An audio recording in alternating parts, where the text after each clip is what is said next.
Hey guys, thanks for being here on our new channel. Most of you are from our main channel, but some of you are new here. This is where we will be uploading our long stories. Be sure to smash that subscribe button if you haven't already. You guys are absolute legends.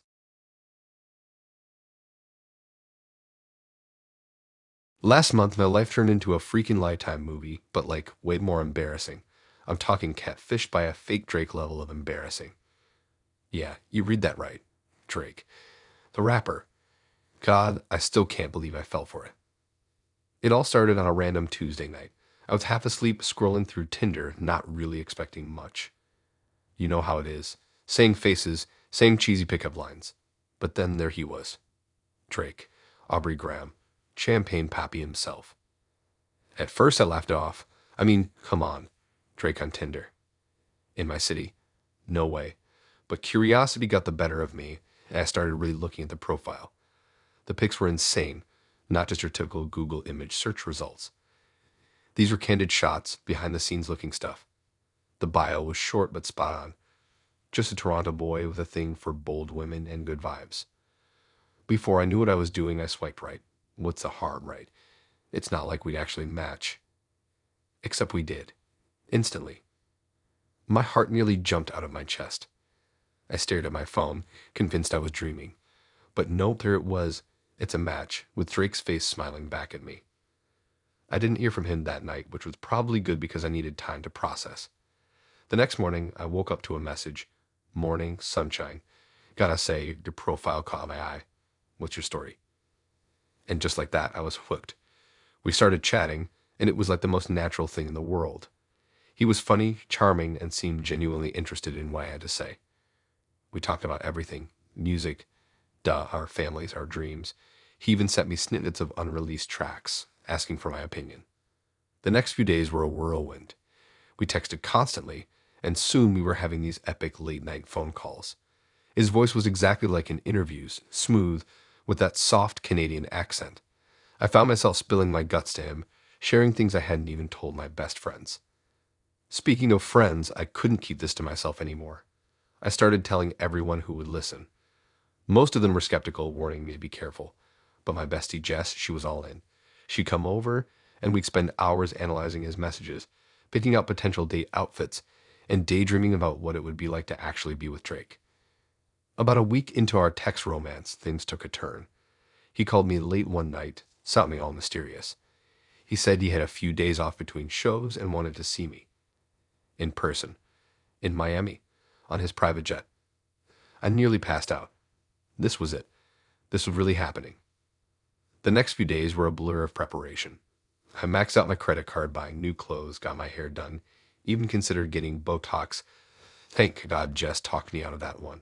I was a mess of nerves and excitement. The day of the flight arrived. Drake's assistant had sent me instructions to go to a private terminal at the airport.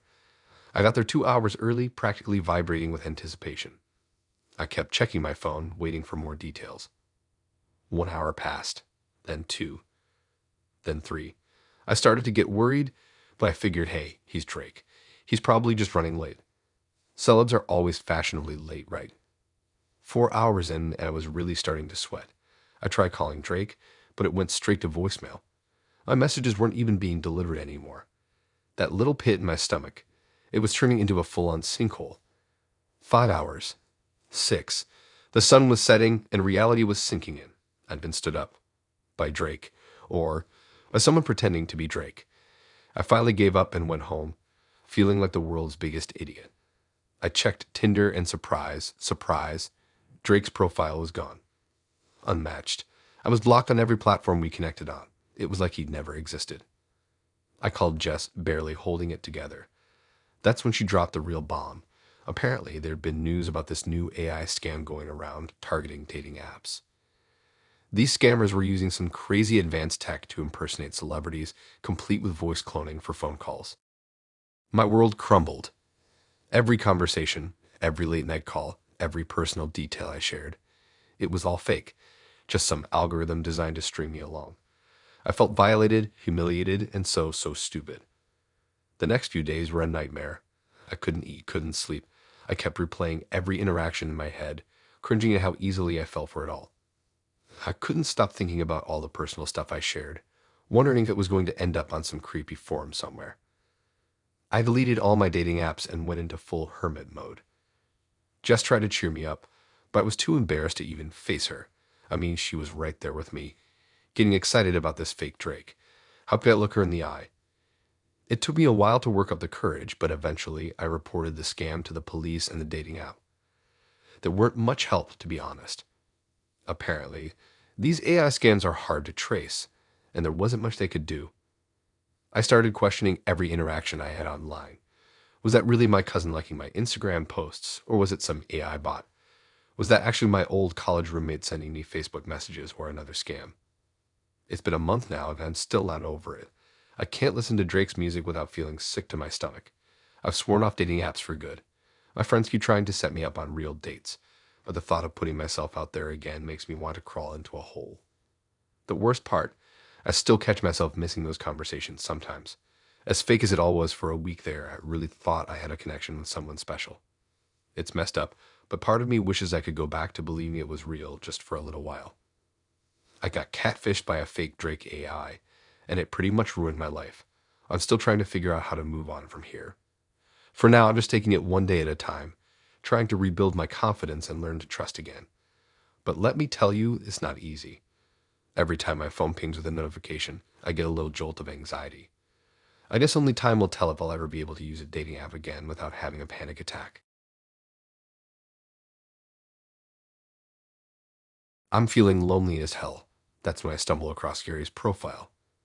Now, Gary wasn't your typical Tinder hottie. No six-pack abs or brooding model pics here. He had this goofy grin, thick-rimmed glasses, and the messiest bedhead I've ever seen. But something about him just clicked with me. Maybe it was a wine talking, but I found myself swiping right before I could overthink it. To my surprise, we matched instantly.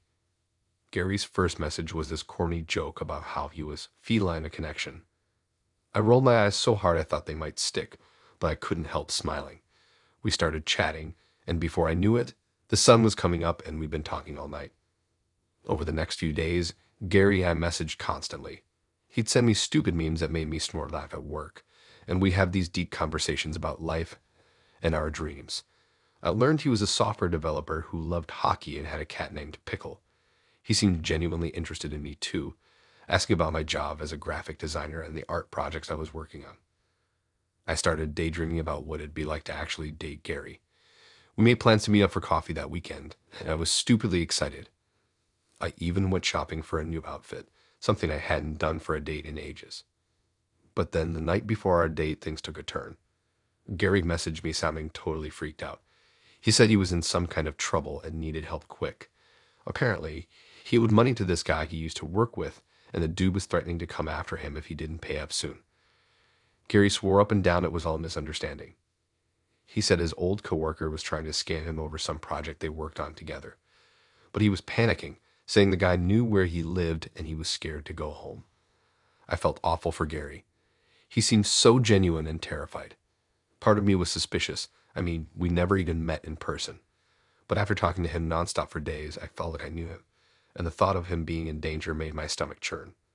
That's when Gary asked if I could lend him $50 to pay off this guy.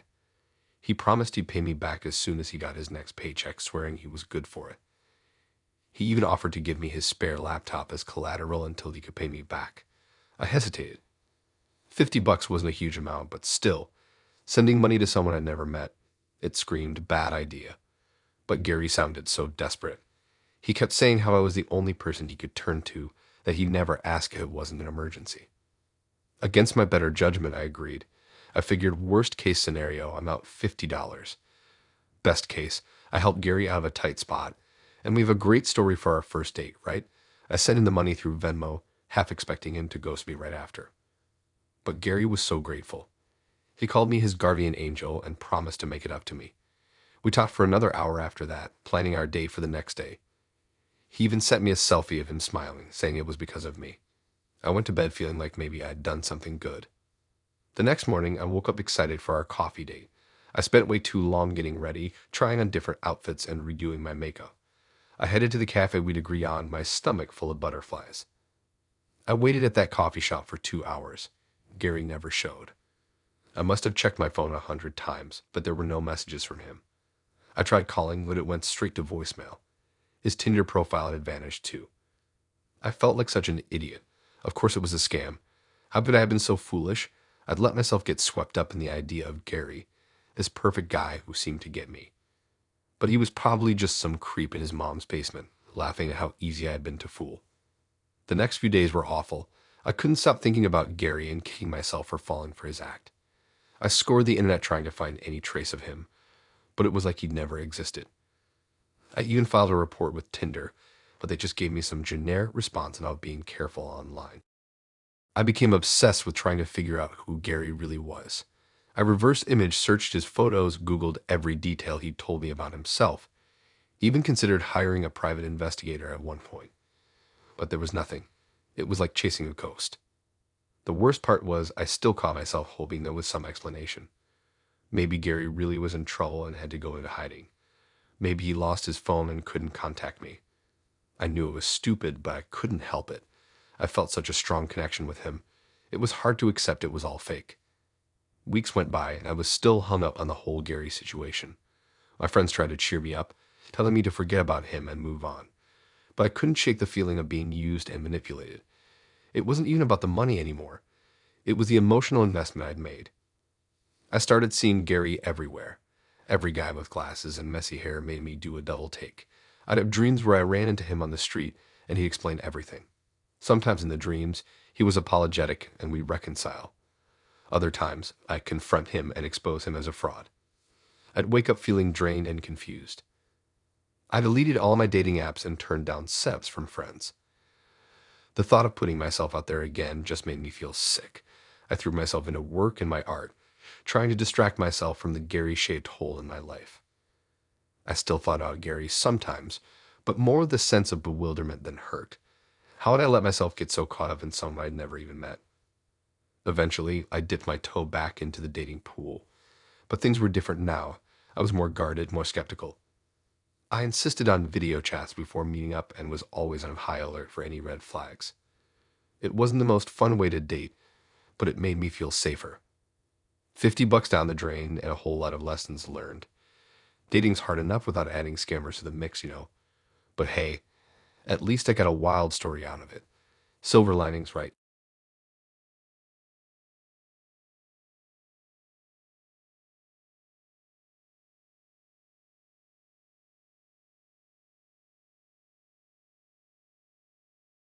So I've matched with this girl, Samantha. Her profile looks normal enough. Cute pics, likes hiking and true crime podcasts. Works in marketing. We chat for a bit, and she seems pretty cool. So we decide to meet up for dinner the next night at this trendy new place downtown. I get to the restaurant a few minutes early, scope out a table, and wait. Samantha shows up right on time, looking even better than her photos. I'm thinking score. Maybe this won't be so bad after all. Man, was I in for a rude awakening. Things start off okay. We're chatting, looking over the menu. Everything seems chill. Then the waiter comes over to take our drink orders, and it's like a switch flips in Samantha's brain. She has this weird look on her face and snaps at the poor guy, demanding a specific type of water I've never even heard of. The waiter politely explains they don't carry that brand, and Samantha loses it. She starts ranting about how incompetent the staff is and how she can't believe they don't have her precious water. I'm sitting there in shock, trying to calm her down and apologize to the waiter. Eventually, she settles for regular water, but she's glaring daggers at the poor dude the whole time. I try to steer the conversation back to normal topics, albeit it was just a weird moment. For a while, it seems to work. We're talking about our jobs, our hobbies, all that first date small talk stuff. But every time the waiter comes by, Samantha's mood instantly sours. She complains about everything. The bread is too hard. The salad isn't fresh enough. The pasta is overcooked. With each complaint, she gets louder and ruder. I'm cringing so hard I think my face might actually stick that way. At one point, she actually snaps her fingers at the waiter to get his attention. I'm mortified. I try to tell her that's not cool, but she just brushes me off, saying the staff should be more attentive. I'm starting to wonder if I'm on a hidden camera show or something. Things really go off the rails when the waiter comes to clear our plates. He accidentally bumps Samantha's purse, which was hanging off her chair. It falls and some of her stuff spills out. The waiter immediately apologizes and bends down to help pick everything up. Now, what happens next is so wild I almost can't believe it happened. As the waiter is crouched down, Samantha reaches over and yanks down his trousers. Like, full-on pants the guy in the middle of a packed restaurant. There's this moment of complete silence as everyone processes what just happened. The waiter is frozen, face beet red. Other diners are staring in shock. I'm sitting there wondering if I've somehow slipped into an alternate reality where this is normal behavior. Samantha, meanwhile, is cackling like a hyena. She's pointing at the waiter's boxers, which had little pizza slices on them, by the way, and making these obnoxious comments. I snap out of my daze and start apologizing to the waiter, who's trying to pull his pants up with as much dignity as he can muster. The manager rushes over and I can see security heading our way too. Samantha is still laughing, showing zero remorse. I'm beyond mortified at this point. I pull out my wallet and give the waiter all the cash I have, telling him how sorry I am and that he didn't deserve any of this. Security escorts us out, and I'm fully expecting to be banned for life. Samantha is acting like this is all some big joke, saying they can't take a little harmless fun. I'm too stunned to even respond. We get outside, and I immediately call a ride, wanting nothing more than to teleport home and pretend this never happened. While we're waiting, Samantha has the audacity to suggest we go somewhere else for drinks. I tell her in no uncertain terms that the date is over and she needs to lose my number. She flips out, calling me a bunch of names and saying I can't handle a strong woman who knows how to have fun. My ride arrives and I've never been so happy to see a stranger's car. I hop in without even saying goodbye to Samantha, who's still ranting on the sidewalk. The driver can tell something's up and asks if I'm okay. I give him the short version, and the dude is so cool, he offers to detour to a drive-thru for some comfort food. I get home and immediately delete the dating app, wondering what the hell just happened. Part of me hopes the restaurant presses charges against Samantha, but I'm too freaked out to follow up. The next day, I wake up to a bunch of missed calls and texts from Samantha. Apparently, she'd gone through my wallet while I was in the bathroom and swiped one of my business cards. She's alternating between apologizing and accusing me of overreacting. I block her number and social media accounts, but I'm paranoid for weeks that she'll show up at my job or something. It's been a few months since that nightmare date, and I still get anxious whenever I see someone who looks like Samantha. I've told a few friends about it, but I always downplay how bad it really was. It's almost too crazy to believe. I've been on some bad dates before, but nothing comes close to the sheer insanity of that night. I guess you never really know someone until you meet them in person. And maybe there's something to be said for background checks before first dates, or at least checking if they have any outstanding warrants. These days, I'm sticking to meeting people through friends or at events. At least then there's a better chance they're not completely unhinged. And if I ever do use a dating app again, you can bet I'll be doing some serious social media stalking first. So yeah, that's my dating horror story. Next time you think your date is going badly, just remember, at least they didn't assault the waiter. Probably.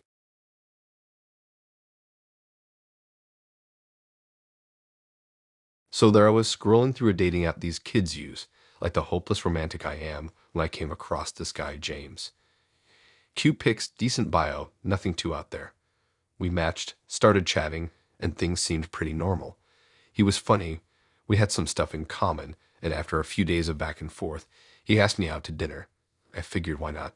It's been ages since I've been on a proper date. I was getting tired of Netflix asking if I was still watching. We agreed to meet at this cool new cafe downtown on Friday night. I spent way too long getting ready, trying on like every outfit I own before settling on this cute little black dress. I even splurged on getting my hair done, just in case this turned out to be something special. I get to the restaurant a few minutes early, text James to let him know I'm there, and grab a seat at the bar. I order a glass of wine to calm my nerves and start people watching while I wait. 15 minutes go by, then 30, and I'm starting to feel like a total idiot sitting there alone. Just as I'm about to call it quits, I get a text from James. He's super apologetic, saying his car broke down and he's stuck on the side of the road. He asks if I'd mind meeting him at the KFC near where he's stranded instead. Now, I know what you're thinking, red flag city, right? But I felt bad for the guy, and I was already all dressed up with nowhere to go. So against my better judgment, I agreed. I pull up to this sad-looking KFC, and it's even more depressing inside. Sticky floors, flickering lights, the works. I spot James in a booth near the back and head over. First thing I notice is he looked way different from his profile pics, like at least 10 years older and definitely heavier. But I try to keep an open mind. Maybe his pics were just old or something. Before I can even sit down, he starts rambling about his car troubles. He's talking a mile a minute, barely even looking at me, and his hands are shaking. I'm thinking maybe he's just nervous, but something feels off. We order some food, and while we're waiting, he keeps glancing around like he's expecting someone to jump out at him. The food arrives, and we eat in awkward silence. I'm trying to make small talk, but James seems distracted. He keeps reaching into his pocket and then pulling his hand out like he's changed his mind about something. I'm starting to get seriously weirded out, and I'm thinking about making of an excuse to leave. That's when things go from weird to absolutely bonkers. James suddenly slides out of the booth and gets down on one knee. I'm sitting there, piece of chicken halfway in my mouth, thinking this has got to be some kind of joke. But nope, he pulls out this tiny box and opens it to reveal the fakest looking diamond ring I've ever seen. And then he starts this insane speech about how he knew from the moment he saw my profile that I was his soulmate. How he's been waiting his whole life for someone like me. How we're destined to be together and he wants to start a family right away. He's getting more and more worked up, practically shouting at this point. People are starting to stare, and I'm just frozen in shock.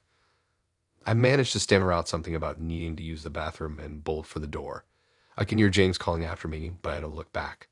I get to my car and my hands are shaking so bad I can barely get the key in the ignition. As I'm pulling out of the parking lot, I see James running after my car, still holding that ridiculous ring. I drove around aimlessly for like an hour after that, just trying to calm down. When I finally got home, I had about 1,000,000 missed calls and texts from James. Some were angry, accusing me of leading him on. Others were weirdly calm like nothing had happened, asking when we could meet up again. I blocked his number immediately and deleted my Tinder account for good measure. But I still felt paranoid for days afterward, like he might show up at my house or something. I kept replaying the whole night in my head, trying to figure out if I missed some obvious red flags early on. A few days later, I was still feeling jumpy, so I decided to do some digging. I reverse image searched his profile pics and found out they were actually of some minor celebrity from Australia. Then I searched his phone number and found a bunch of posts on Reddit and Facebook from other girls who'd had similar experiences with this guy. Turns out James, if that was even his real name, had been pulling this stunt all over town. He matched with girls on dating apps, set up a meet at a nice restaurant, then claim car trouble and redirect them to fast food places. Then he'd do the whole proposal thing, probably hoping the girl would be so flustered she'd say yes. I guess once they were engaged, he tried to scam money out of them or something. I reported his profile to Tinder and filed a report with the police, but they said there wasn't much they could do since he hadn't actually committed a crime. I mean, being a creepy weirdo isn't illegal, unfortunately. It's been a few weeks now, and I'm still processing the whole thing. Like, who does that? Who goes to all that trouble just to freak people out? And how many girls fell for it before someone caught on? I've told the story to a few friends, and they all think it's hilarious now that we know I wasn't in any real danger. But honestly, it was pretty terrifying in the moment. You never know what someone's capable of, Anyway, I'm definitely taking a break from dating for a while after this. Maybe I'll get a cat or something instead. At least cats don't propose to you in fast food joints after knowing you for less than an hour.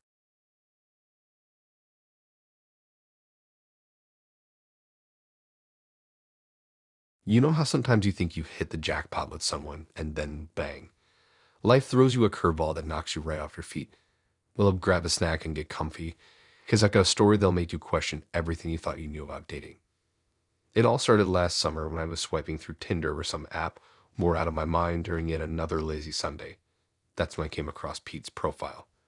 Tall, dark-haired, with a goofy grin that made me pause mid-swipe. His bio was full of nerdy jokes and a quote from The Office, so naturally I was intrigued. We matched, and within a few messages, I could tell this guy was different. He was quick-witted, always ready with a pun or an obscure movie reference. We texted nonstop for a week before deciding to meet up at this quirky little coffee shop downtown. I remember being so nervous before that first date. I changed my outfit like 5 times and nearly bailed at the last minute. But the moment I saw Pete waiting outside the cafe, all my nerves vanished. He was even cuter in person, rocking a vintage Star Wars tee and a pair of hipster glasses. We ended up talking for hours. Pete was in IT, and he had all these fascinating stories about tech mishaps and office shenanigans. He was also super into local history, pointing out random buildings and rattling off facts like a walking Wikipedia. I was totally smitten. After that, we started seeing each other regularly. Pete always seemed to know the coolest spots in town, hidden speakeasies, hole-in-the-wall restaurants with amazing food, you name it. He'd surprise me with tickets to this film screenings or invite me to obscure art exhibitions. It felt like I was seeing a whole new side of the city I've lived in for years. One thing I noticed early on was how Pete was always super careful with his phone. He'd keep it face down and rarely check it when we were together. At the time, I thought it was sweet, like he was really present in the moment. Looking back, I can't believe I was so dumb. About a month into dating, Pete started mentioning his mom a lot. Apparently, she was going through chemo, and he was helping take care of her. It explained why he was always busy on weekends, and why we could never hang out at his place. I felt awful for even thinking about complaining. Here I was dating this amazing guy who was also a devoted son. Talk about hitting the jackpot, right? As time went on, though, things started getting weird. Pete would sometimes disappear for days, barely responding to texts. When he did, it was always short messages like busy with mom, talk later. I tried to be understanding, but it was frustrating. One time I offered to bring some food over to help out, but Pete shut that down real quick, saying his mom was too sick for visitors. There were other red flags I completely missed, like how I could never find Pete on social media. He claimed he was off the grid because of privacy concerns, which I bought hook, line, and sinker. I even bragged to my friends about how refreshing it was to date someone not obsessed with their online presence. Things came to a head about 3 months into our relationship. It was a Friday night, and Pete had canceled our plans last minute, claiming his mom had a bad reaction to her meds. I was bummed but tried to be supportive. My friend Sarah called and convinced me to go out for drinks with her and some coworkers. We ended up at this trendy new bar downtown. I was actually having a good time, almost forgetting about the canceled date. That's when I saw him. Pete was sitting in a booth across the room, his arm around a woman I'd never seen before. They were laughing and looking cozy as hell. My heart dropped in my stomach. I felt like I couldn't breathe. Sarah noticed something was wrong and followed my gaze. Her jaw dropped when I pointed out Pete. Without thinking, I started walking towards their table. That's when I noticed a glint on his left hand, a wedding ring. The woman saw me approaching and smiled, probably thinking I was a waitress or something. Pete turned, and the color drained from his face. He started stuttering, trying to introduce me as a work friend, but I was already in full meltdown mode. I don't remember exactly what I said, but it was loud and probably involved a lot of swearing. The woman, his wife, I later found out, looked confused at first and horrified as she pieced things together. The whole bar went quiet, everyone staring at our little drama unfolding. Pete tried to calm me down, reaching for my arm, but I jerked away. His wife started yelling at him, demanding answers. It was like watching a car crash in slow motion. I grabbed my purse and bolted out of there, ignoring Pete calling after me. The next few days were a blur. Pete blew up my phone with calls and texts, begging me to hear him out. I blocked his number, but he started emailing me from different accounts. Each message was more desperate than the last, full of excuses and promises to leave his wife. I couldn't resist doing some digging. Turns out Pete Winters isn't such a common name. A quick Google search led me to his wife's Facebook profile. There it was clear as day. Photos of their wedding from 8 years ago, pictures of their 2 young kids, posts about family vacations, all while he was dating me. The guilt was overwhelming. I kept thinking about all those weekends he was taking care of his mom, when he was really with his family. How many times had he left our dates to go home to his wife and kids? The whole thing made me feel dirty.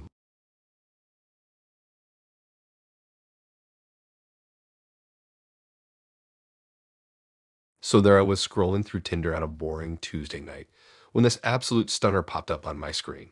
We're talking supermodel looks, a smile that could melt ice. Her name was Anna, and her bio was all about loving adventure and seeking a real connection. Yeah, right. I swiped right, and it was an instant match. We started chatting, and man, it felt like we were hitting it off. Anna was funny, flirty, and seemed genuinely interested in getting to know me. We messaged back and forth for a few days, and I was riding high. I mean, how often does a regular guy like me match with a total bombshell? After a bit of back and forth, we decided to meet up for coffee at this trendy little cafe downtown. I was pumped, but also nervous as hell. I spent way too long getting ready, trying on practically every shirt I owned before settling on a blue button down that my sister once said made me look almost handsome. I got to the cafe early, picked a table by the window, and waited. My palms were sweaty, and I kept checking my reflection in my phone screen, making sure I didn't have anything in my teeth. When Anna walked in, it was like time stopped. She looked even better in person, wearing this little black dress that hugged every curve. I waved her over, feeling like I'd won the lottery. But as soon as she sat down, my dream date turned into a nightmare. Anna looked me up and down with this expression like she'd just stepped in something nasty. And then she opened her mouth. "Wow," she said, "you look nothing like your pictures. You're way uglier in person." I sat there stunned. I mean, who says that to someone's face? I tried to laugh it off, thinking maybe it was some weird joke, but nope. And it was dead serious. She went on to list all ways I didn't measure up to her expectations. My hair was too messy, my skin wasn't clear enough, I was shorter than she thought. It was like being torn apart by the world's hottest mean girl. Just when I thought it couldn't get worse, and I dropped this bomb. "Well, I guess I'll give you a chance anyway. I'm already here, might as well make the most of it." Like she was doing me some huge favor by not walking out. I was so shocked I couldn't even think of a good comeback. We ordered our drinks, a plain black coffee for me and some complicated latte with extra shots and soy milk for her. While we waited, Anna started grilling me about my job. I told her I work in a, and her eyes glazed over like I'd just said I collect belly button lint for a living. But then she perked up and asked how much I make. I dodged the question, trying to change the subject, but Anna was like a dog with a bone. She kept pushing, asking about my car, my apartment, even if I had any rich relatives. It was painfully obvious she was only interested in my wallet. Our drinks arrived, and I hoped it might make things better. Spoiler alert, it didn't. Anna took one sip of her latte and made a face like she'd just sucked on a lemon. She called the waiter over and demanded he make her a new one, complaining that it wasn't hot enough or foamy enough or something. While we waited for her new drink, Anna started chatting up the waiter. She was all giggly and flirty, touching his arm and laughing at everything he said. Meanwhile, I sat there feeling like a potted plant. The waiter kept shooting me these pitying looks, which somehow made it even worse. Anna's new drink arrived, and she finally seemed satisfied. But then she decided she was hungry and ordered some overpriced avocado toast. I hadn't planned on eating, but I figured I might as well get something too, since this date was clearly going to drag on forever. As we picked at our food, Anna launched into a monologue about her expensive tastes. She bragged about her designer clothes, the fancy restaurants she loves, and how she never flies anything but first class. With each word, it became clearer that she was fishing for a sugar daddy. I sat there, nodding and smiling, while inside I was screaming. I kept thinking about all the cool, down-to-earth girls I passed up on Tinder, kicking myself for falling for a pretty face. I mean, Anna was gorgeous, but her personality was toxic waste. After what felt like years, I decided I'd had enough. I told Anna I needed to get going, hoping to end this train wreck of a date. She barely seemed to care, probably relieved that she could stop pretending to be interested in me. The waiter brought over the bill, and I reached for my wallet, ready to pay and bolt. That's when things took another crazy turn. As I pulled out my credit card, Anna's eyes locked onto it like a heat-seeking missile. It was my American Express Platinum card, which I rarely use but happened to have with me. Suddenly, it was like someone had flipped a switch in Anna's brain. Her whole demeanor changed in an instant. She went from barely tolerating me to acting all sweet and interested. She started laughing at my lame jokes, touching my arm, and telling me how funny and charming I was. I couldn't believe it. This girl, who had spent the last hour insulting me and making me feel like crap, was now trying to butter me up just because she thought I might have money. It was the most blatant, shameless gold digging I'd ever seen. For a split second, I was tempted to play along. I mean, Anna was still smoking pot, and part of me was curious to see how far she'd go. But then I remembered how awful she'd been, and I knew I couldn't do it. I'm not that desperate or stupid. So I did what any self-respecting guy would do. I paid the bill, gave the waiter a generous tip, partly to annoy Anna, and stood up to leave. Anna tried to stop me, suddenly suggesting we go for drinks or dinner. She even hinted that we could go back to her place. But I wasn't having any of it. I told her thanks, but no thanks. I said I had a great time, total lie, but I didn't think we were compatible. The look on her face was priceless. She went from flirty to furious in about 2 seconds flat. As I walked out of the cafe, I could hear Anna yelling after me, calling me all sorts of names. People were staring, but I didn't care. I just kept walking, feeling a mix of relief and disbelief at what had just happened. I went straight home, deleted Tinder from my phone, and spent the rest of the night trying to forget about the whole thing. The next day, I woke up to a bunch of messages from Anna apologizing and asking for a second chance. I blocked her number without replying.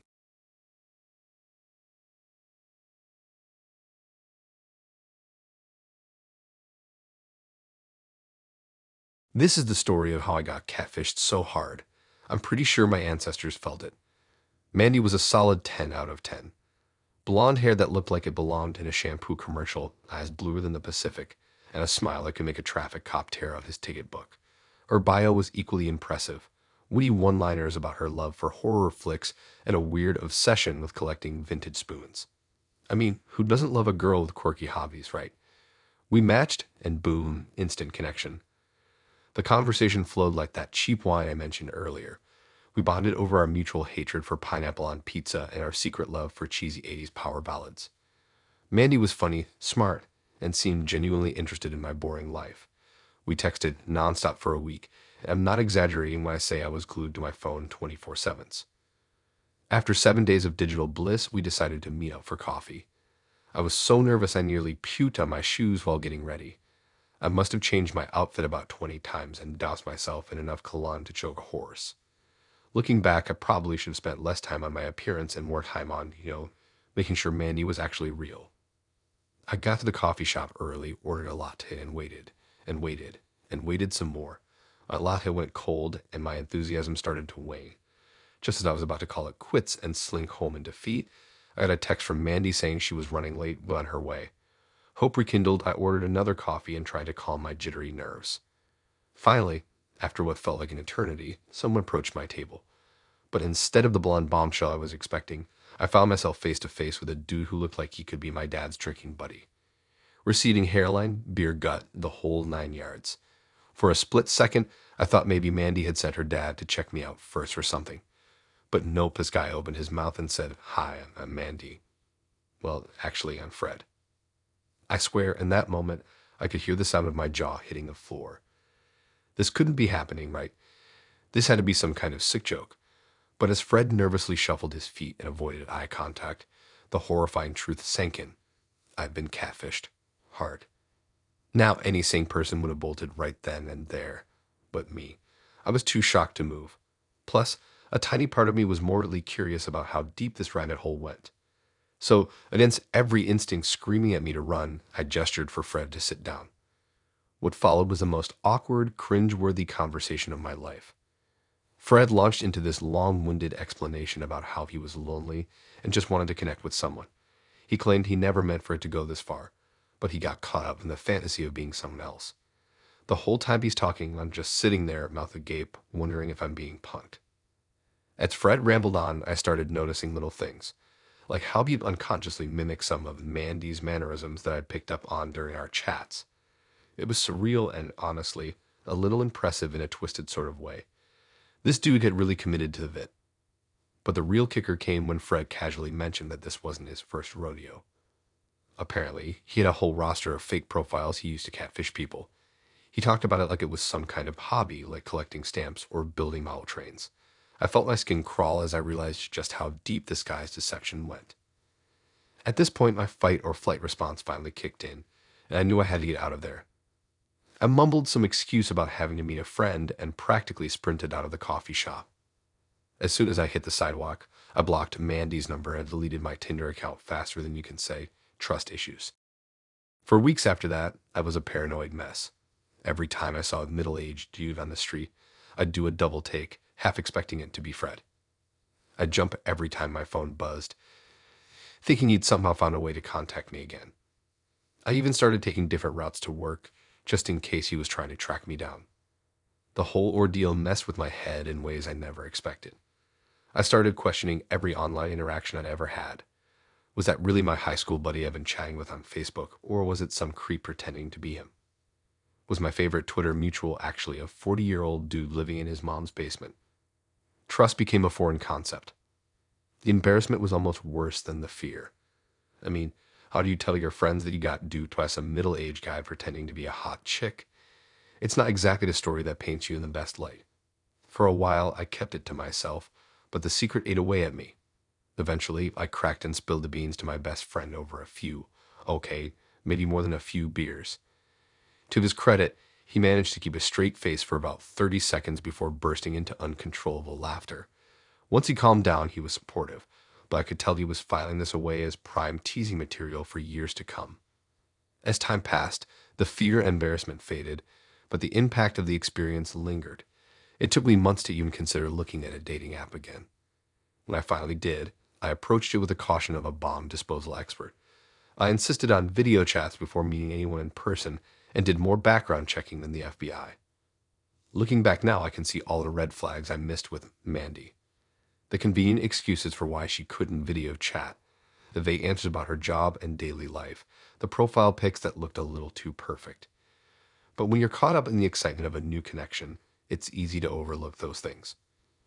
In the end, my catfish adventure with Fred taught me a lot about the dangers lurking in the digital dating world. It's a jumble out there, folks, and not everyone is who they claim to be. But you know what? Despite everything, I haven't given up on online dating entirely. I'm just a lot more cautious now. This is the story of how I got catfished by Fred, the middle-aged dude masquerading as Mandy, the blonde bombshell. It's not the kind of dating story you dream about telling your grandkids, but it's sure as hell memorable. And hey, at least I got a good story out of it, even if it cost me my dignity and faith in humanity for a while.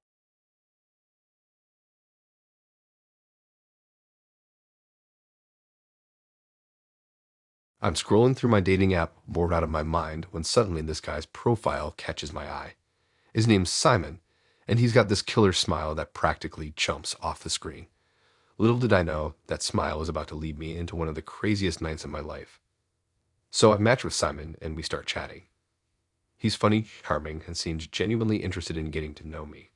We message back and forth for a couple of weeks, and I'm starting to think this guy might actually be legit.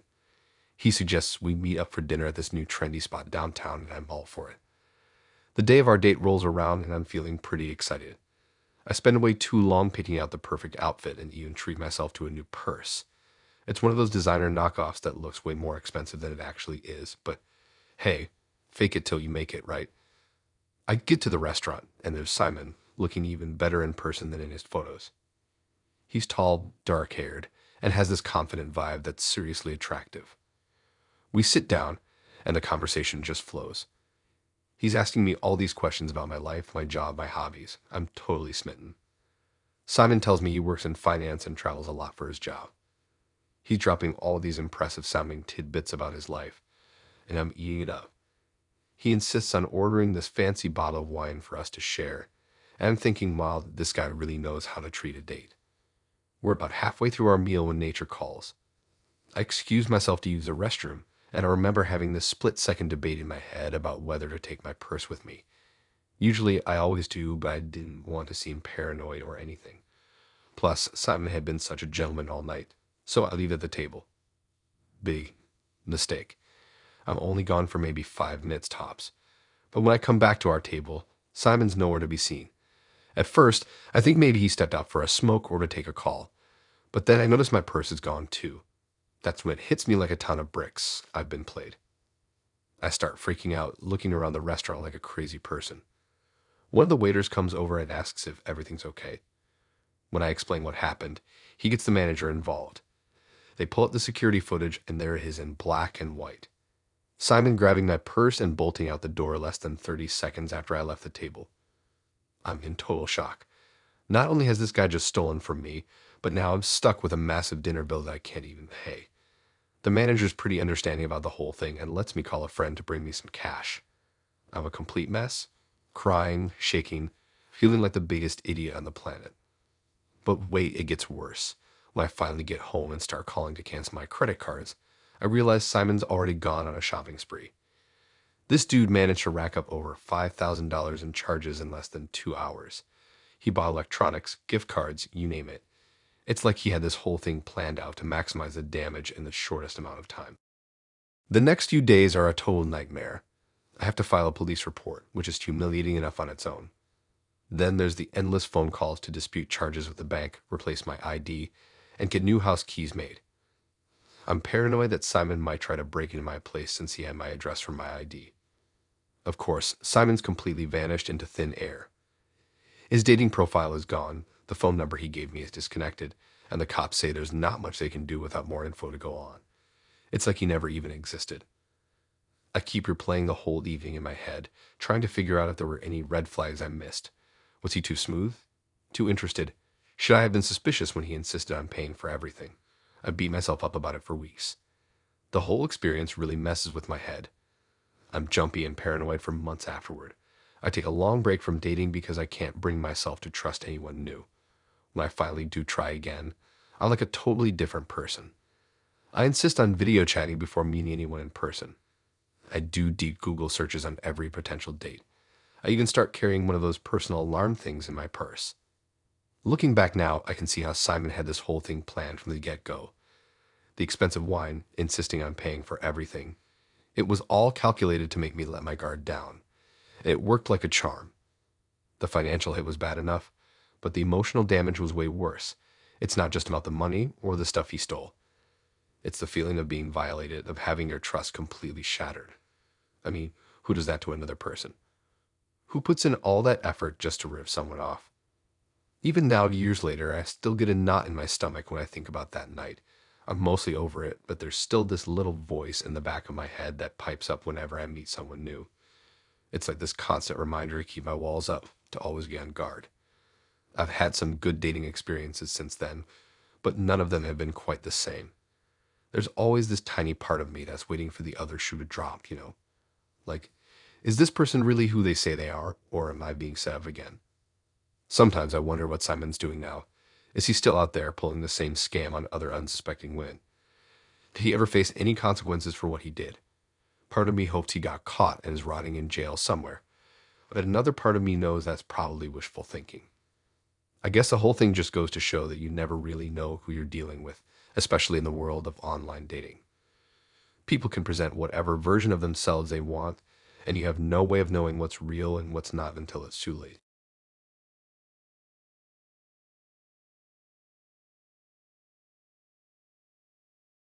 I swear I'm never using a dating app again after what happened last weekend. I'm still kind of freaked out about it, to be honest. Okay, so picture this. It's Friday night, and I'm getting ready for a date with this guy, Edward. We matched on Tinder a couple of weeks ago, and he seemed pretty cool. The usual stuff.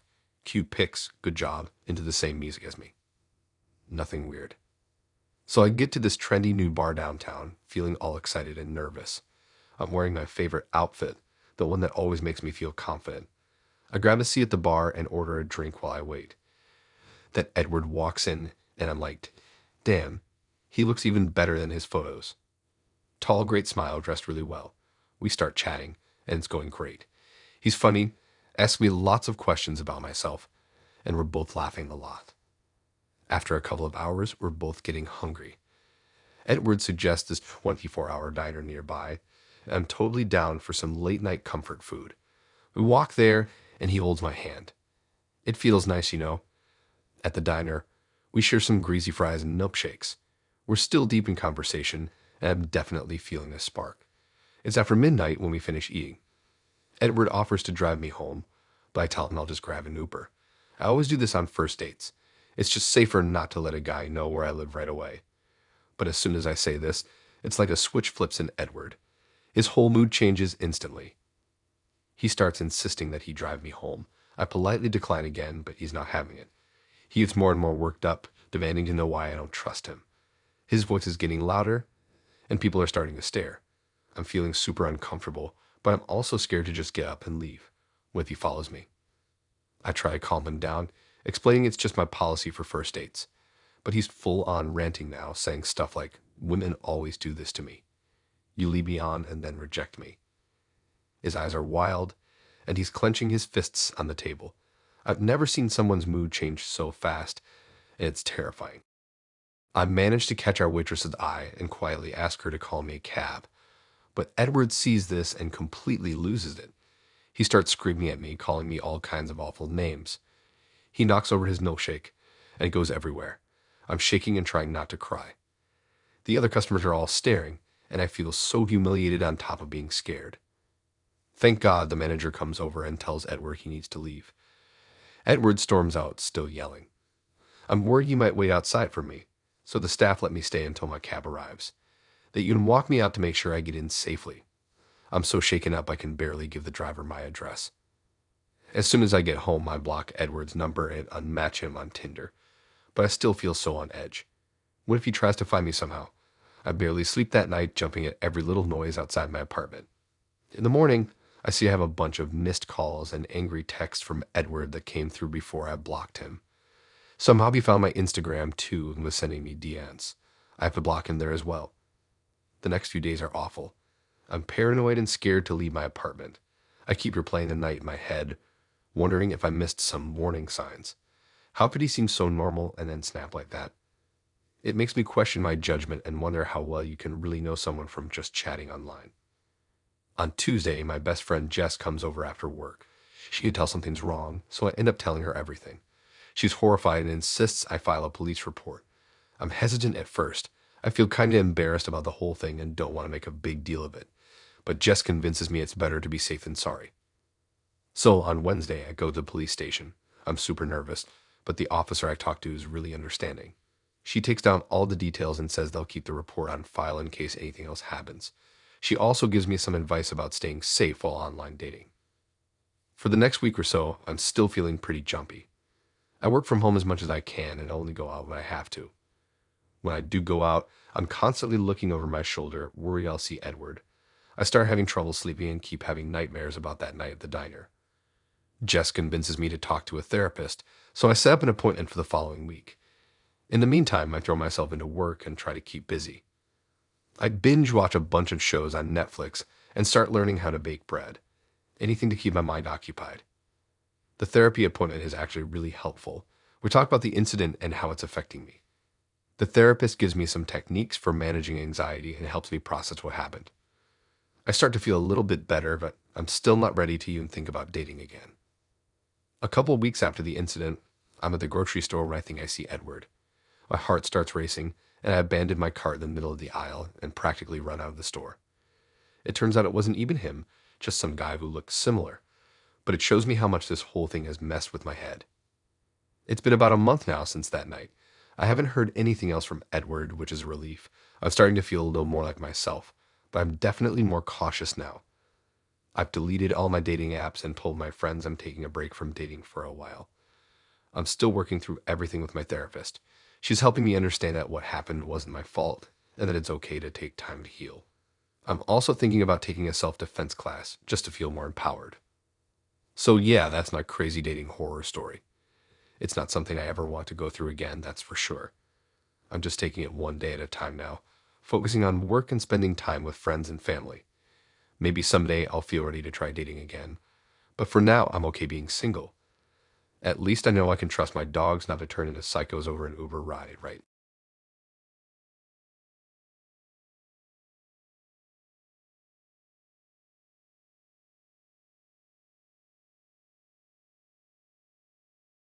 Okay, so you're not gonna believe the absolute nightmare of a date I had last weekend. I'm talking full-on psycho vibes. Grab a drink, because this is gonna be a wild ride. So it all started when I matched with this guy Tom on Tinder. His profile seemed pretty normal, cute pics, funny bio, the usual stuff. We chatted for a few days and he seemed cool, so I figured why not meet up for drinks. We agreed to meet at this trendy cocktail bar downtown on Saturday night. I got there a few minutes early and grabbed a seat at the bar. Tom showed up right on time, and I gotta admit, he looked even better than his pics.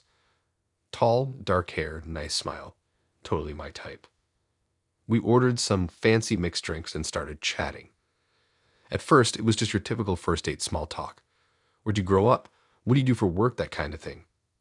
Tom was charming and funny, cracking jokes and asking lots of questions about me. I was actually starting to think this might turn into a good night.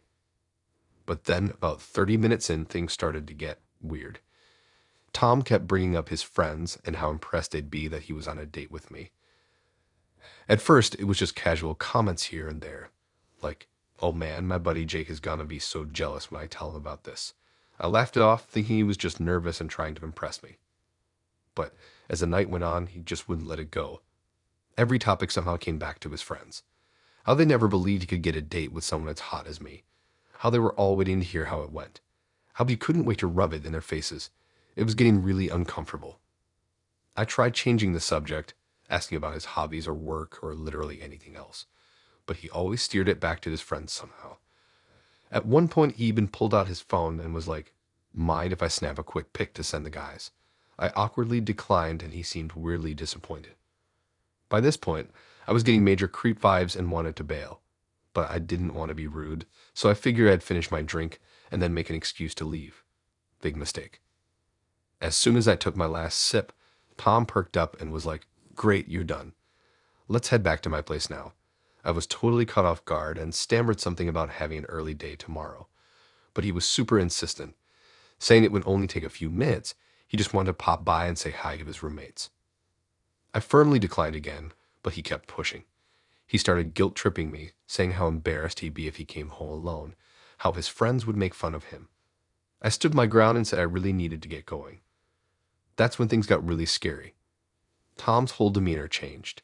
His eyes got all wild, and he started talking really fast, practically begging me to go home with him. He said he'd do anything, he just needed to prove to his friends that he was on a real date. I was seriously freaked out at this point. I grabbed my purse and stood up to leave, but Tom grabbed my wrist hard. He had this crazed look in his eyes and kept insisting me go to his place, just for a minute just to say hi to his friends. My heart was racing. I yanked my arm away and practically ran out of the bar. Tom followed me outside, still baiting me to come home with him. I flagged down a taxi and jumped in, locking the door behind me. As we pulled away, I could see Tom in the rearview mirror, looking totally dejected. The whole ride home, I couldn't stop shaking. I kept replaying everything in my head, trying to figure out what the hell had just happened. Was it all just some weird bet with his friends, or was there something more sinister going on? When I got home, I immediately blocked Tom's number and unmatched on Tinder, but I was paranoid for days that he was gonna show up at my apartment or something. I kept all the doors locked and even asked my roommate to crash in my room for a couple nights. The whole thing was just so bizarre and disturbing. Like, who acts that psycho on a first date? I couldn't shake the image of Tom's face when he grabbed my wrist, that wild, desperate look in his eyes. It was like he was a completely different person from the charming guy I'd been chatting with all night. I kept wondering what his deal was. Was he just super insecure and desperate to impress his friends? Or was there some deeper psychological issue going on? Maybe he had a bet with his buddies, but that doesn't explain the total personality change. Part of me was morally curious to know more. Like, what would happen if I'd actually gone to his place? Were there even really friends there, or was that all made up? But then I remind myself how terrifying it was in the moment, and I was glad I trusted my instincts and got out of there. A few days later, I was still pretty shaken up about the whole thing. I decided to tell my roommate what had happened. She was totally freaked out and thought I should report Tom to the police or at least to Tinder. But I wasn't sure. Nothing had actually happened, really. And I was kind of worried about provoking this guy further. What if he retaliated somehow? In the end, I decided not to report it. But I did take some precautions. I started carrying pepper spray, and I've been way more selective about who I swipe right on. I'm definitely more attuned to any little red flags or weird vibes now. It's been almost 2 weeks since that night, and I still get a little creeped out thinking about it. I've been on a couple dates since then, but I'm definitely more cautious now. I always meet in public places, and I make sure a friend knows where I am. I guess the silver lining is that it could have been way worse. At least I got out of there before anything really bad happened. But it's definitely made me more aware of how quickly things can turn scary, even with someone who seems totally normal at first.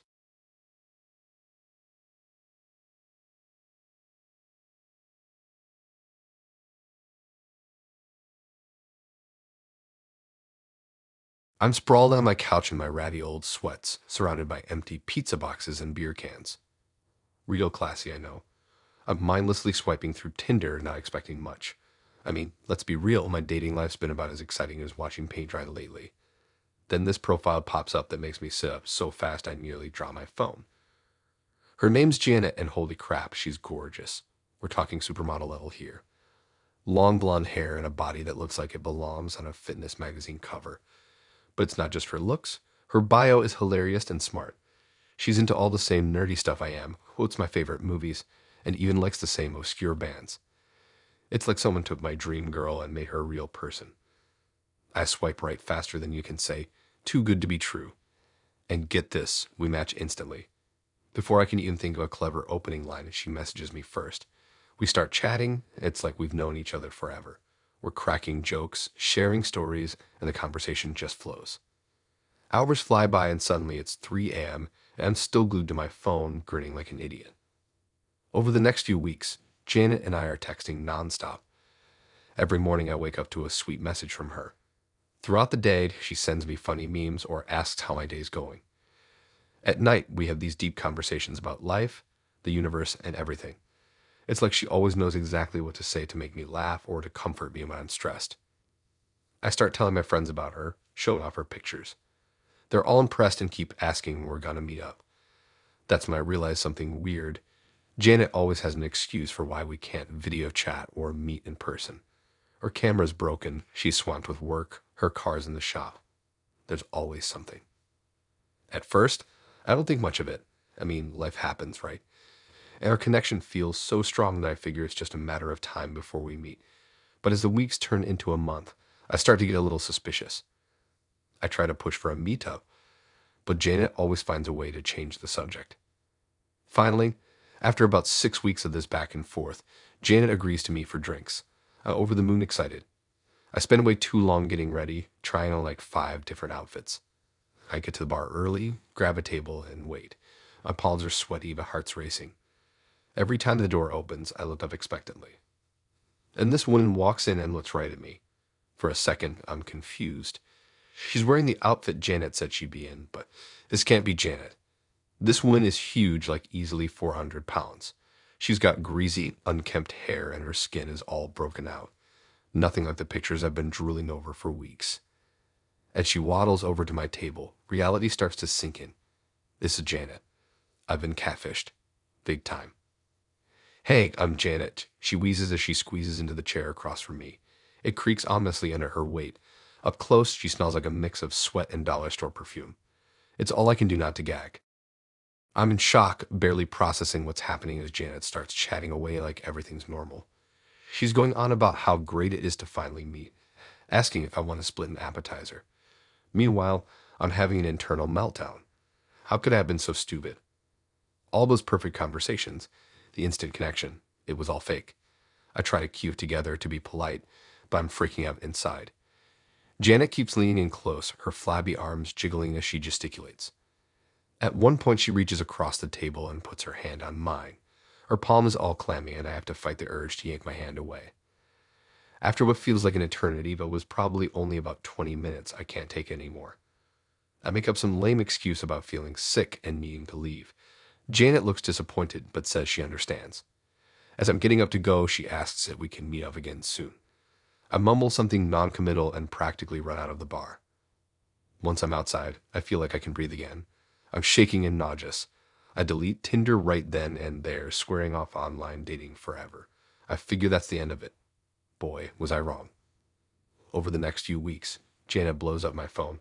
She sends me dozens of texts and voicemails every day. At first, they're all lovey-dovey, saying how great our date was and how excited she is to see me again. When I don't respond, she starts getting angry. She calls me shallow and says I'm missing out on the best thing that could ever happen to me. I block her number, but then she starts messaging me on social media. She even emails my work address somehow. It's nonstop. I'm constantly on edge, worrying she's going to show up at my apartment or something. Finally, after about a month of this harassment, the messages stop. I breathe a sigh of relief, thinking it's over.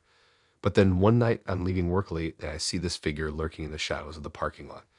My heart stops when I realize it's Janet. She starts walking towards me, moving surprisingly fast for someone her size. I bolt to my car and lock the doors just as she reaches it. Janet pounds on the window, screaming at me to give her a chance. I'm in full-on panic mode as I start the engine and peel out of there.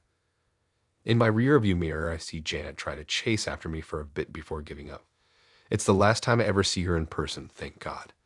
But for months afterwards, I still get random blocked calls or emails from fake accounts that I'm pretty sure. I had trouble trusting anyone I met online. Even now, years later, I get a little paranoid sometimes when I'm out on dates. That night at the bar with Janet is burned into my memory. The shock of seeing her, the awkwardness of trying to make small talk, the relief of finally escaping.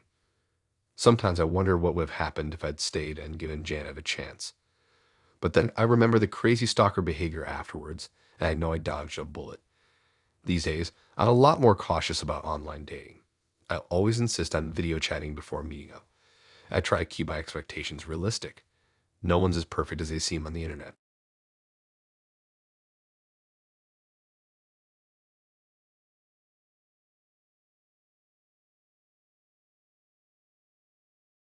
It's a scorching hot Saturday night in July, and I'm sprawled on my bed, scrolling through Tinder for the millionth time.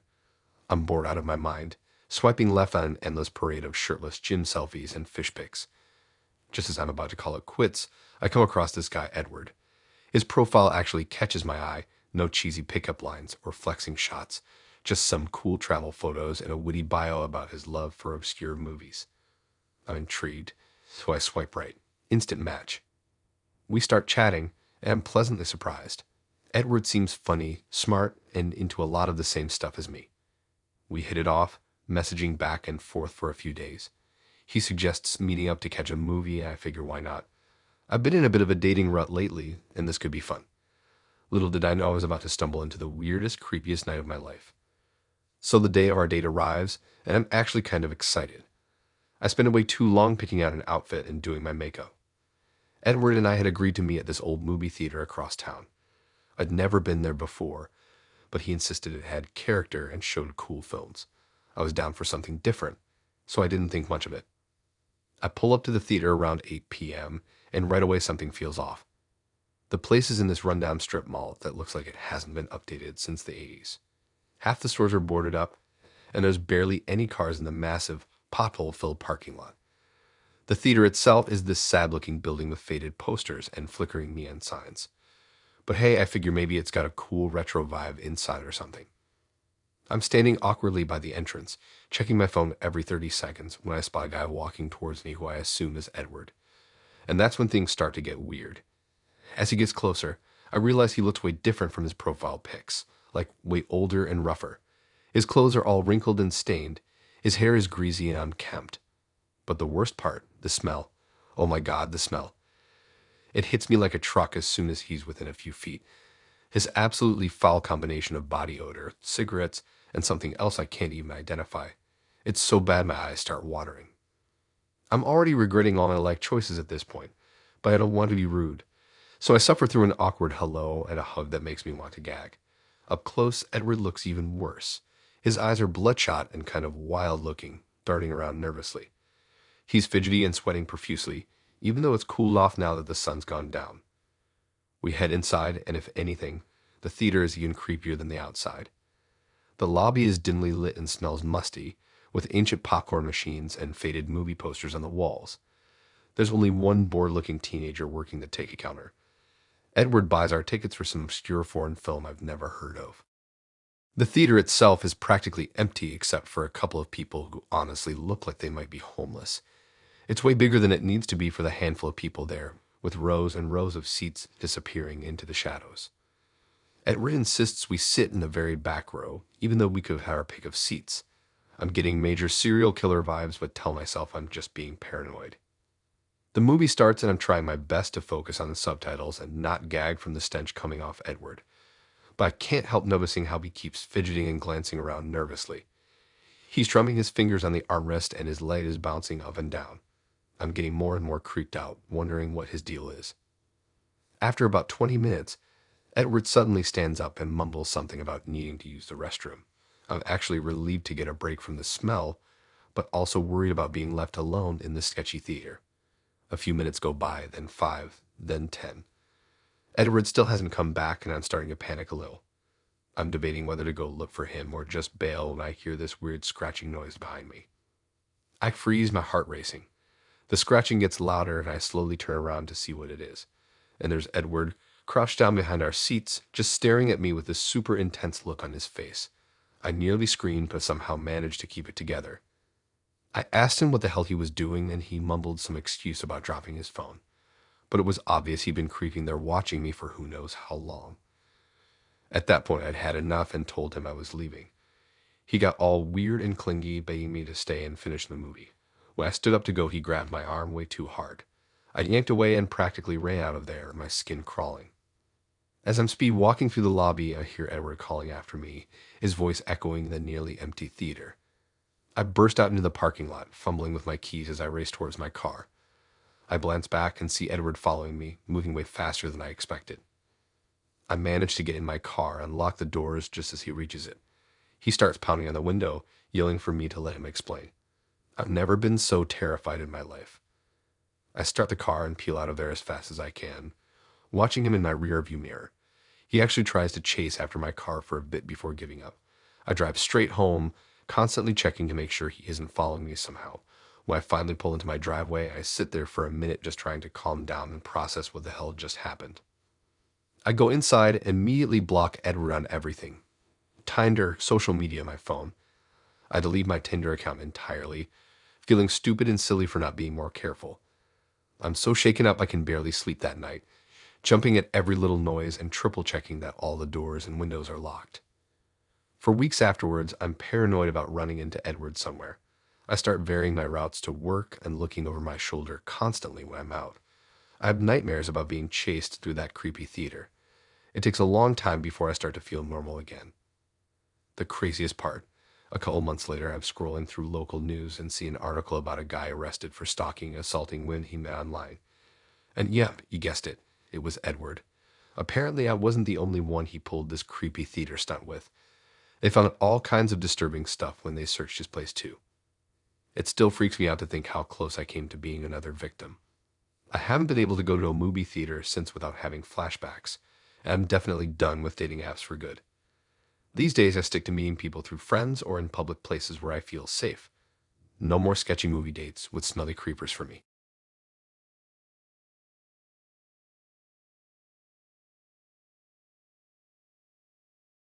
This all went down last summer, and I swear it's so messed up you'd think I'm making it up. But not, this is 100% real, and it still gives me the creeps. So picture this. It's a sweltering hot day in July, and I'm sprawled out on my couch, AC blasting, scrolling through Tinder like it's my job. I've been on a bit of a dating dry spell, you know. Work had been crazy, and I hadn't had much time for socializing. But that day, I was feeling pretty good.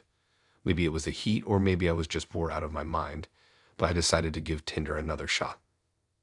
I'm swiping left, right, left, left, when suddenly, this girl pops up on my screen. Let's call her Sally.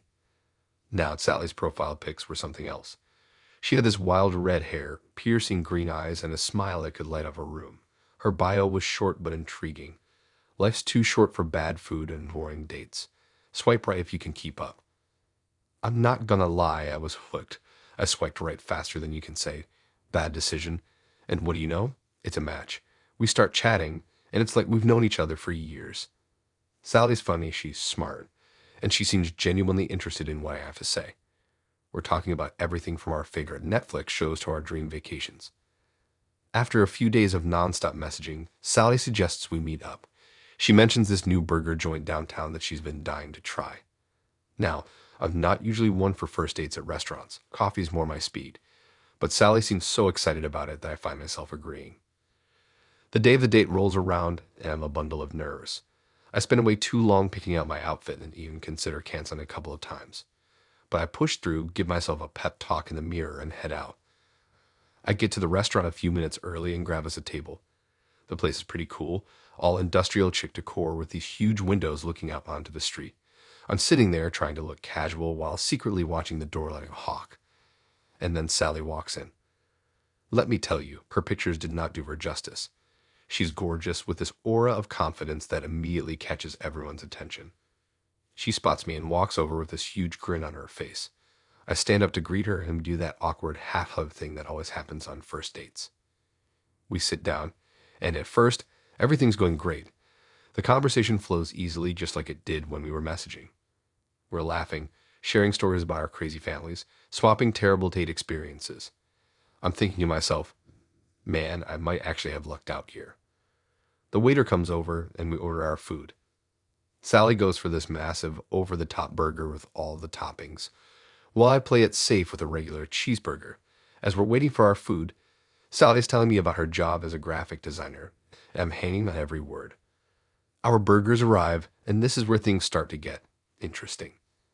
Sally's eyes light up when she sees her food, and she digs in with gusto. And when I say gusto, I mean it. She's attacking this burger like she hasn't eaten in days. Bits of lettuce and sauce are flying everywhere, and she's making these little satisfied noises as she eats. I'm trying not to stare, but it's kind of hard not to. I mean, I appreciate someone who enjoys their food, but this is on another level. I take a bite of my own burger, trying to keep the conversation going, but Sally's too focused on her meal to say much. About halfway through her burger, Sally pauses to take a sip of her drink. She's got sauce all around her mouth, and there's a piece of lettuce stuck to her chin. I'm debating whether I should say something when suddenly, without any warning, she lets out this massive sneeze. Now, I'm not talking about a dainty little achoo. This is a full-on, explosive sneeze. And the worst part, she doesn't even try to cover her mouth. Nope, she sneezes right into her hands, which are still holding her burger. I watch in horror as a spray of partially chewed food, saliva, and who knows what else flies across the table. It's like time slows down, and I can see every gross particle floating through the air. And then splat. It lands all over my face, my shirt, and my poor innocent cheeseburger. I'm sitting there, stunned, with bits of Sally's lunch dripping down my cheeks. I'm waiting for her to apologize, to at least acknowledge what just happened. But Sally, she just keeps on eating like nothing happened. No, sorry, no offering me a napkin, nothing. I'm so grossed out and confused that I can't even speak. I just sit there trying to process what just happened, while wiping my face with my napkin. The couple at the next table is staring at us, looking as shocked as I feel. But wait, it gets worse. As I'm sitting there, still in shock and trying to clean myself up, Sally suddenly shifts in her seat. There's this brief moment of silence, and then I hear it. A loud, unmistakable fart. And I'm not talking about a little toot. This was a full-on room-clearing explosion. The sound echoes through the restaurant, causing several people to turn and look at our table. I'm mortified, sinking lower in my seat, wishing the ground would open up and swallow me whole. And Sally, she thinks it's hilarious. She starts laughing, this loud, snorting laugh that draws even more attention to us. I'm beyond grossed out at this point. I'm trying to figure out how to end this disaster of a date as quickly as possible without being too rude. But Sally seems completely oblivious to how uncomfortable I am. She just keeps chatting away, still munching on her burger like nothing out of the ordinary has happened. I've managed to mumble some excuse about not feeling well and needing to head home. Sally doesn't even seem that bothered. She just shrugs, says it was nice meeting me, and goes back to demolishing her food. I practically run out of that restaurant, feeling like I need to take about 100 showers. The whole way home, I keep replaying the events in my head, wondering if it had really been as bad as I remembered. But nope, it was definitely that bad. Needless to say, I never messaged Sally again. I couldn't bring myself to unmatch her on Tinder, though. Part of me was mortally curious to see if she'd reach out, maybe apologize for what happened. But nope, radio silence.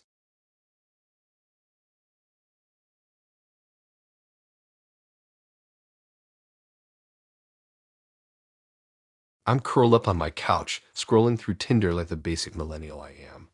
I've got a face mask on, wine in hand, and I'm feeling pretty good about life. Little did I know I was about to match with the biggest psycho this side of the Mississippi. So there I am, swiping left and right when suddenly this guy pops up. Let's call him James. Now, James looked like your typical hot dude. Tall, dark, and handsome with a killer smile. His bio was witty, mentioning something about loving dogs and hating pineapple on pizza. I'm thinking, okay, this could be interesting. So I swipe right, and boom, it's a match. We start chatting, and at first it's all good. We're cracking jokes, talking about our favorite Netflix shows, and discovering we both have an unhealthy obsession with tacos. James seems funny, charming, and dare I say it, kind of perfect. We exchange numbers and move our convo to texting. For the next few days, we're texting nonstop. It's like we can't get enough of each other. He's sending me good morning texts, asking about my day, and even remembering little details I mention. I'm starting to think, damn, maybe I've hit the Tinder jackpot. About a week into our texting marathon, James suggests we meet up. I'm feeling it, so I agree. We decide on a cute little coffee shop downtown for Saturday afternoon. I figure it's public casual, and if things go south, I can always fake an emergency and bail. Saturday morning rolls around, and I wake up to a text from James. He's asking if we can change plans and meet at my place instead. Says he's not feeling great and would prefer a more low-key hangout. Now, I'm not totally foolish. Being a stranger from the internet at my home, that's like the first rule of what not to do in online dating 101. So I text back, politely declining and suggesting we reschedule if he's not feeling well. That's when things start to get weird. James responds almost immediately, insisting it's no big deal and that he really wants to see me. I stand my ground, saying I'm not comfortable with that for a first meeting. James's tone suddenly shifts. He starts guilt-tripping me, saying stuff like, I thought we had a connection, and don't you trust me? It's giving me major creep vibes, so I decide to cancel the date altogether. I send him a message explaining that I'm no longer comfortable meeting up and wish him well. Big mistake. Huge. Within minutes, my phone starts blowing up. James is sending message after message, each one angrier than the last. At first, it's just him calling me a tease and saying I'd let him on. But then it quickly escalates to full-on verbal abuse. He's calling me every nasty name in the book, saying no one will ever want me, that I'm ugly and worthless. I'm in shock. How did this guy go from Prince Charming to total psycho in the span of like 10 minutes? I try blocking his number, but he just keeps creating new accounts to harass me from. My phone is constantly buzzing with notifications, and I'm starting to freak out.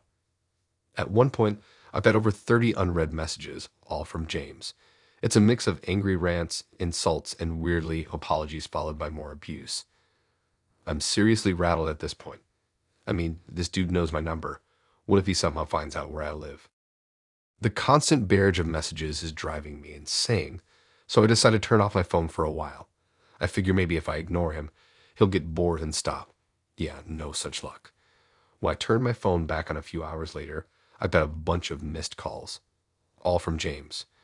This guy had been calling me nonstop, leaving voicemails that range from tearful apologies to scary threats. I'm talking like 20 missed calls in the span of 2 hours. Who even does that? I'm properly freaked out now. I start wondering if I should tell someone what's going on. But I'm also kind of embarrassed. Like, how do I explain to my friends that I'm being harassed by some rando I met on Tinder and never even saw in person? The harassment continues for days. Every time I think it's finally over, James pops up again with some new insult or creepy message. It gets to the point where I'm afraid to even look at my phone. I'm jumping every time it buzzes, wondering if it's him again. After about a week of this nightmare, I finally break down and tell my roommate what's going on. She's rightfully horrified and convinces me to report James to the police. I'm hesitant at first.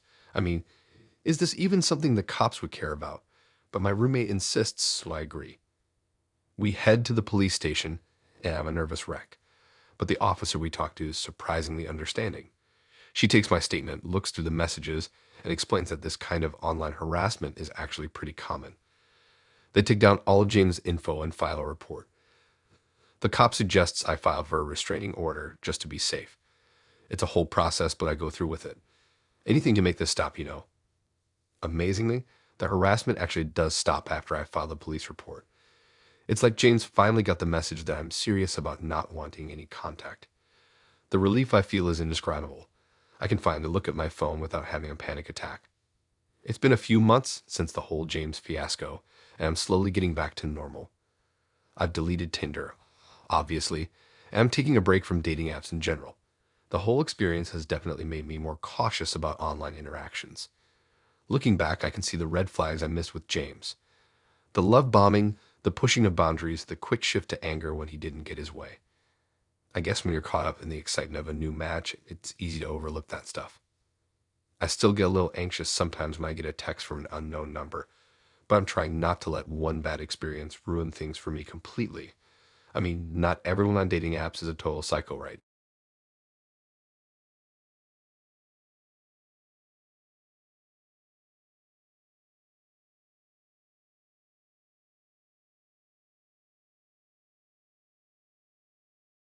I'm about to spill the tea on the wildest, most messed up Tinder date of my life.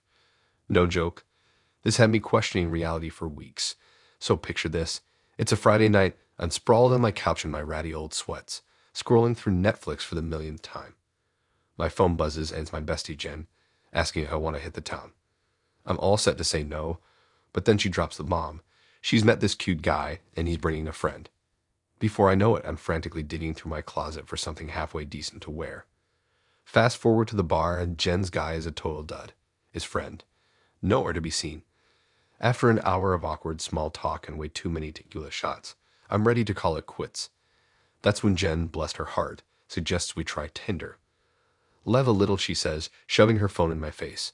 And that's how I met Tyrone. His profile pic was fire. All chiseled jaw and smoldering eyes. Bio said he was into extreme sports and living life on the edge. Intrigued and maybe a little tipsy, I swiped right. We matched instantly and boom, we're chatting. Tyrone's smooth, funny, and Dan if he doesn't know how to flirt. By the end of the night, we got a coffee date set up for Sunday. Come Sunday, I'm a bundle of nerves. I change outfits like 5 times before settling on a cute sundress and sandals. I get to the coffee shop early, grab a table, and wait. When Tyrone walks in, my jaw nearly hits the floor. This guy's even hotter in person.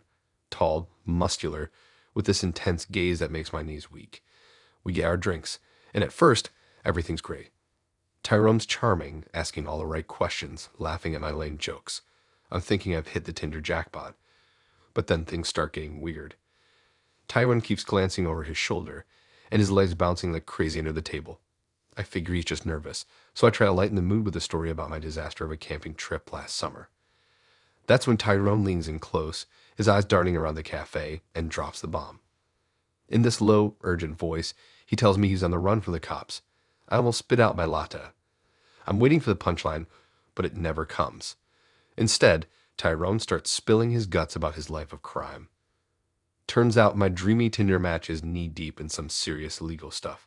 We're talking armed robbery, trafficking, even some connections to organized crime. As he's talking, I'm sitting there in shock, trying to process it all. Part of me is terrified, but another part is morbidly fascinated. It's like I'm living in an episode of Breaking Bad or something. Tyrone goes on about how he's been laying low for a while, but now the heat's picking up again. He's all intense, saying how he can feel the walls closing in.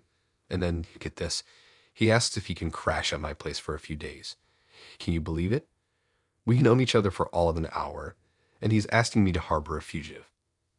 I'm frantically trying to come up with an excuse, mumbling something about my place being too small and my roommate being nosy. Tyrone looks disappointed, but doesn't push it. Instead, he launches into these wild stories about his adventures. The way he talks about outsmarting the cops and rival gangs, it's like he's bragging about winning a sports game or something. As he's talking, I'm sitting there, mind racing, wondering how the hell I ended up in this situation. I mean, I just wanted a cute guy to maybe go on a few dates with, maybe cuddle up and watch Netflix. Instead, I'm getting the plot of a freaking crime thriller dumped in my lap. Suddenly, Tyrone goes all tense. He's checking his phone, eyes darting around the coffee shop. Before I can even ask what's wrong, he grabs my arm and says we need to leave. Now, next thing I know, we're outside, and he's pulling me into this sketchy alley. My heart's pounding so hard I can barely hear anything else. Tyrone's peering around the corner, muttering about unmarked police cars. I'm standing there, frozen, thinking this has got to be some kind of crazy dream. But nope, it's real, and it's happening. Tyrone turns to me, his eyes wild. He says he's got a split, but before he goes, he plants this quick kiss on my cheek. Then he's off, sprinting down the alley like his life depends on it, which I guessed it kind of does. I'm left standing there, totally shell-shocked, watching him disappear around a corner. It takes me a few minutes to snap out of it and realize I should probably get the hell out of there too. I start speed walking back to my car, constantly looking over my shoulder. Every person I pass, I'm wondering if they're an undercover cop or one of Tyrone's criminal buddies. When I finally make it home, I'm a mess. I lock every door and window, then curl up on my bed, still trying to process what just happened. I delete my Tinder account and block Tyrone's number, hands shaking the whole time. The next few days are a blur of paranoia. Every car that drives by my apartment, every knock on the door, has me jumping out of my skin. I'm convinced the cops are gonna show up any minute and arrest me for, I don't know, accessory to whatever crimes Tyrone's committed. I don't leave my apartment for days, surviving on delivery and binge-watching true crime documentaries, which in hindsight probably didn't help my mental state. I keep replaying the date in my head, wondering if there were signs I missed. Should I have noticed something was off? Was I just blinded by his good looks? After about a week, I finally work up the courage to tell Jen what happened. She thinks I'm joking at first, but when she realizes I'm serious, she freaks out. She wants me to go to the police, but I'm too scared. What if they think I'm involved somehow? Or what if Tyrone finds out and comes after me? So I keep quiet, trying to convince myself it was all just a crazy one-time thing. but I can't shake this feeling that I'm now part of something bigger, something dangerous. Every time I see a guy who looks even remotely like Tyrone on the street, my heart starts racing. It's been a few months now, and things have mostly calmed down. I haven't heard anything from more about Tyrone. Sometimes I wonder what happened to him. Did he get caught? Is he still out there, charming other unsuspecting women on Tinder? Part of me hopes he's okay, which is messed up, I know. But another part of me hopes he got caught, just so I can stop looking over my shoulder all the time. I've sworn off dating apps for good. I'm barely dating it all these days. It's gonna take a while before I can trust my judgment again. For now, I'm focusing on work, hanging out with friends, and trying to forget about my brush with the criminal underworld. Let me tell you that Tinder date with Tyrone. It's gonna stick with me for a long, long time.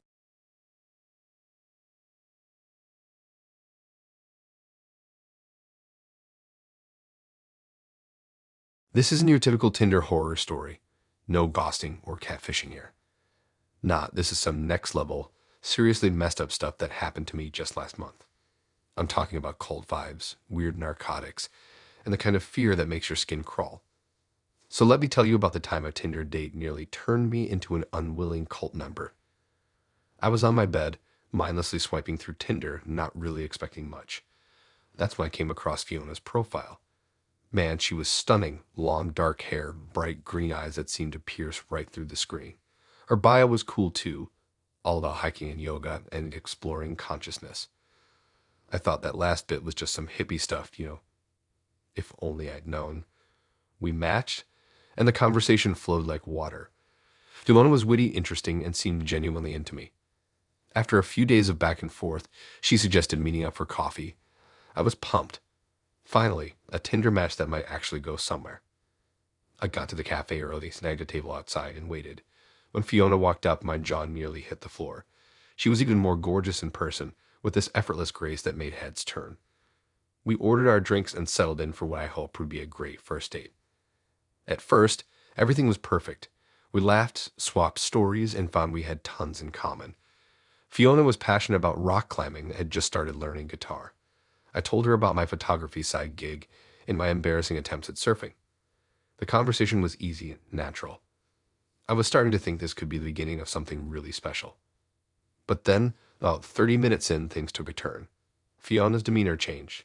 She started glancing around nervously, like she was afraid someone might be watching us. I tried to brush it off, figuring she was just a bit anxious, but the weird vibe kept growing. Suddenly, she leaned in close, way too close for comfort, and asked if I smoked. I said no, thinking she meant cigarettes. But Fiona's eyes lit up with this intense, almost manic energy. She started whispering about this special green herb she had, how it would expand our minds and show us the truth. I tried to laugh it off, change the subject back to something normal. But Fiona wouldn't let it go. She kept pushing, saying we were meant to experience this together. Her whole personality had shifted. Gone was the cool, laid-back girl I had been chatting with. In her place was someone desperate, unhinged. My inner alarm bells were blaring at this point. I made up some excuse about needing to get back to work and stood to leave. That's when Fiona grabbed my arm, her nails digging in so hard I winced. Her eyes were wide, almost all pupil, and she hissed that I couldn't leave, that we had to do this. I yanked my arm free and booked it out of there, my heart pounding like a jackhammer. As I speed walked down the street, I could hear Fiona yelling after me. The stuff she was saying, man, it was dark. Threats against me and my family mixed with this weird chanting. I didn't look back, just kept moving until I couldn't hear her anymore. I thought that was the end of it. A scary experience, sure, but over now. Boy, was I wrong. That night, the text started. Dozens of messages from unknown numbers, all talking about the green herb and how I needed to join them. Some had these creepy symbols mixed in with the words. I blocked number after number, but they just kept coming. The next day at work, I was a nervous wreck. I kept thinking I saw Fiona out of the corner of my eye, but she'd vanish when I turned to look. During my lunch break, I went to my car and found a small package on the hood. Brown paper covered in those same weird symbols from the texts. I didn't touch it, just called the cops right away. They came and took the package, but said there wasn't much they could do since no explicit threat had been made. They told me to document everything and call if anything else happened. Fat lot of good that did. Over the next few days, things escalated. More creepy packages showed up on my doorstep, on my desk at work. I'd get calls from unknown numbers, but when I answered, there'd just be heavy breathing or that same unsettling chanting I'd heard Fiona doing. I was losing it. Couldn't sleep, couldn't eat, jumping every shadow. My friends noticed something was off, but I was too scared to tell them what was happening. What if Fiona came after them too? About a week after that disastrous coffee date, it all came to a head. I was walking to my car after work, totally on edge. Suddenly, someone grabbed me from behind. Before I could even yell, a sweet-smelling cloth was pressed over my face. Everything went fuzzy, then black. I came to in what looked like a basement. I was tied to a chair, my head pounding and my mouth dry as sandpaper. As my vision cleared, I made out shapes in the dim light. Candles everywhere, those freaky symbols painted on the walls, and a group of people in dark robes. And there, right in front of me, was Fiona. But this wasn't the Fiona I'd met at the cafe. Her eyes were completely black, and her smile was cruel, almost inhuman. She held a smoking bowl of something that smelled sickly sweet and herbal. The robed figure started chanting in some language I didn't recognize, and Fiona went off about how I was chosen and how the herb would awaken me. She brought the bowl closer, telling me to breathe deep. I thought I was done for. But just then, there was a massive crash. The door flew open, and suddenly the room was swarming with cops. They were shouting chaos, and I felt someone cutting me free. Turns out my boss had called the police when I didn't show up for work. They'd been investigating the weird packages and used my phone's GPS to track me down. Talk about perfect timing. Fiona and her cult got arrested. That special herb was some kind of super potent hallucinogenic cocktail. Apparently, they'd been using Tinder to find victims for their whacked out rituals. Who knows what would have happened if the cops hadn't shown up when they did. It's been a few weeks, and I'm still trying to wrap my head around everything that went down. I've got a therapist now, which helps, but I still get nightmares sometimes. Needless to say, I'm taking a long break from dating apps. From a simple Tinder date to a full-blown cult kidnapping in just over a week. Life comes at you fast, I guess. Stay safe out there, folks. And maybe stick to meeting people the old-fashioned way for a while.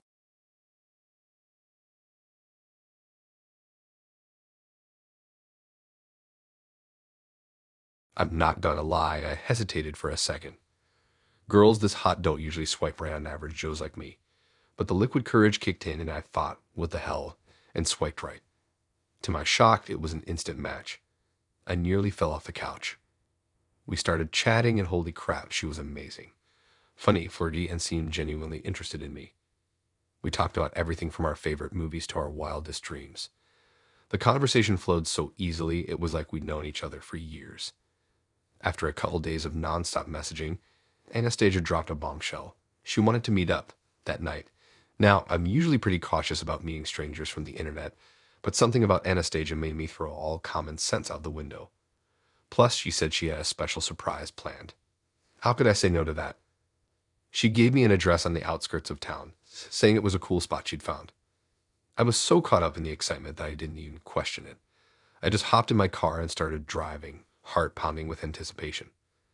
As I got closer to the address, the surroundings started to get sketchy. The streetlights became fewer and farther between, and the buildings looked more and more run down. I found myself in this creepy industrial area full of old warehouses and abandoned lots. A tiny voice in the back of my head was screaming, dude, this is how horror movies start. But I ignored it. I was too hyped up on the possibility of hooking up with this gorgeous girl to listen to reason. I pulled up to this massive, rusted-out warehouse that looked like it hadn't been used in decades. The windows were all boarded up, and there was graffiti everywhere. It was the kind of place you'd expect to see in a post-apocalyptic movie, not a date spot. I sat in my car for a good 5 minutes, debating whether to bail or not. But then Anastasia texted me saying she could see my car and to come inside. Like an idiot, I got out and walked up to this sketchy-ass metal door on the side of the building. The door creaked open, and I stepped into pitch blackness. I'm talking can't see your hand in front of your face dark. I called out Anastasia's name, but there was no answer. Just this eerie echo bouncing off the walls. I pulled out my phone to use as a flashlight, and that's when I heard it. Footsteps. Heavy ones coming from somewhere in the darkness. My heart nearly stopped. This wasn't the sound of a petite girl in heels. These were man-sized sumps. Before I could process what was happening, 2 massive dudes materialized out of the shadows. One of them was holding a baseball bat, and neither of them looked friendly. In that moment, it hit me like a ton of bricks. There was no Anastasia. There never had been. I'd been catfished and lured into a trap. Time seemed to slow down as my brain tried to catch up with what my eyes were seeing. These guys were huge, like linebacker huge. The one with the bat had a nasty scar running down his face, and the other one had tattoos covering every visible inch of skin. They didn't say a word, just started moving towards me with purpose. I don't know if they were planning to rob me, beat me up, or something even worse, but I wasn't sticking around to find out. I turned and ran faster than I've ever run in my life. I could hear them thundering after me, their heavy footsteps echoing through the warehouse. My lungs were burning and my legs felt like jelly, but pure adrenaline kept me going. I burst out of the door and sprinted to my car, fumbling with my keys. I could see the two guys emerging from the warehouse in my peripheral vision. They were closing in fast. By some miracle, I managed to get my door open and dive inside, slamming the lock down just as one of the guys reached my car. He started pounding on the window, yelling something I couldn't make out over the sound of my own panicked breathing. I jammed the key in the ignition and peeled out of there, tires screeching. In my rearview mirror, I could see the two guys standing in the road, watching me drive away. The image of them standing there, illuminated by my taillights, is burned into my memory. I drove like a maniac, constantly checking my mirrors to see if they were following me. Every set of headlights I saw made my heart race. I took a bunch of random turns, trying to throw off any potential pursuit. When I finally got home, I locked every door and window in my apartment. I was shaking so bad I could barely hold my phone to call a friend. I spent the whole night jumping at every little sound, convinced those guys had somehow found out where I lived. The next few weeks were rough. I couldn't sleep, couldn't eat. I kept replaying the night over and over in my head, thinking about all the ways it could have gone even worse. What if I hadn't been able to get to my car in time? What if they'd have followed me home? I reported the fake profile to Tinder, but I don't know if anything ever came of it. I thought about going to the police, but what could I really tell them? I willingly went to meet a stranger in an abandoned warehouse. I had no proof of what happened, no description of the guys beyond the end scary. I felt like an idiot for falling for such an obvious trap. It's been almost a year now, and I still get anxious thinking about that night. I deleted all my dating apps and didn't date at all for months. I'm slowly getting back out there now, but I'm way more cautious. No more meeting strangers in secluded places, that's for damn sure.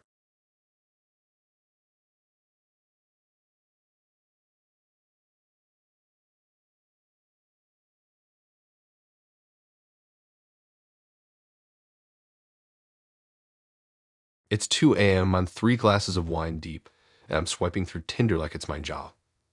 Suddenly, I stumble upon this guy Jordan. His profile pic is giving Major Silver Fox vibes. Salt and pepper hair, chiseled jaw, the works. But it's his bio that really catches my eye. Tech entrepreneur, just sold my company to Google. Looking for someone to share my success with. I'm thinking, holy crap, did I just hit the Tinder jackpot? Fast forward a week, and we've been chatting nonstop. Jordan's telling me all about his big sale, how he's adjusting to life as a multimillionaire, all that jazz. He's charming, funny, and seems genuinely interested in me. I'm practically floating on cloud nine, daydreaming about our future yacht parties and trips to the Maldives. Finally, we decide to meet up. Jordan suggests this trendy little cafe downtown, saying he wants to keep things low-key for our first date. I'm like, cool if he's not trying to show off. I spent way too long getting ready, trying to strike that perfect balance of casual but still hot. You know, just in case our coffee date turns into a spontaneous trip to Paris or something. I get to the cafe early, my stomach doing backflips. I'm sitting there, obsessively checking my reflection in my phone camera when this guy walks in. At first, I'm not sure it's Jordan. He's shorter than I expected, and his clothes are, well, let's just say they're not screaming I just made $50 million. But hey, maybe he's just trying to blend in right. He spots me and comes over. We do that awkward first date dance.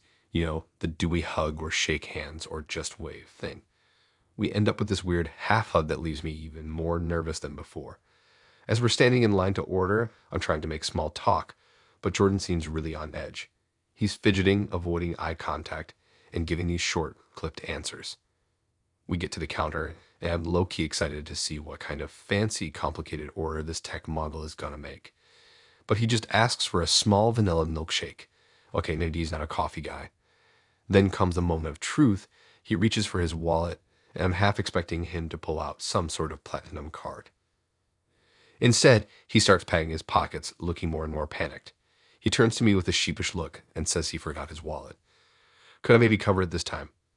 I'm a bit thrown, but I figure, whatever, it's just a couple of milkshakes.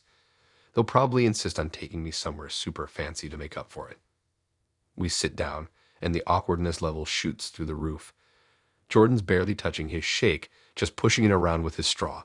I'm trying to keep the conversation going, asking about his company and the Google deal, but he's giving these vague, evasive answers. I'm starting to get this sinking feeling in my stomach. After what feels like an eternity of uncomfortable silence, Jordan takes a deep breath. He looks at me with these puppy dog eyes and says he needs to tell me something. My mind is racing. Is he secretly married? In witness protection? An undercover cop? Nope. Turns out everything, and I mean everything, he told me was a lie. He's not a tech entrepreneur, he didn't sell any company to Google, and he's definitely not a millionaire. In fact, he's unemployed and living in his parents' basement. He made up this whole persona because he thought it would make girls like him. I'm sitting there completely stunned. I mean, who does that? Who lies about their entire life to a stranger on the internet? I'm feeling all kinds of emotions. Angry, embarrassed, maybe even a little sad for this guy. But mostly, I'm freaking out. If he lied about all this, what else could he be lying about? But here's where it gets really messed up. Instead of apologizing or trying to explain himself, Jordan starts getting all defensive.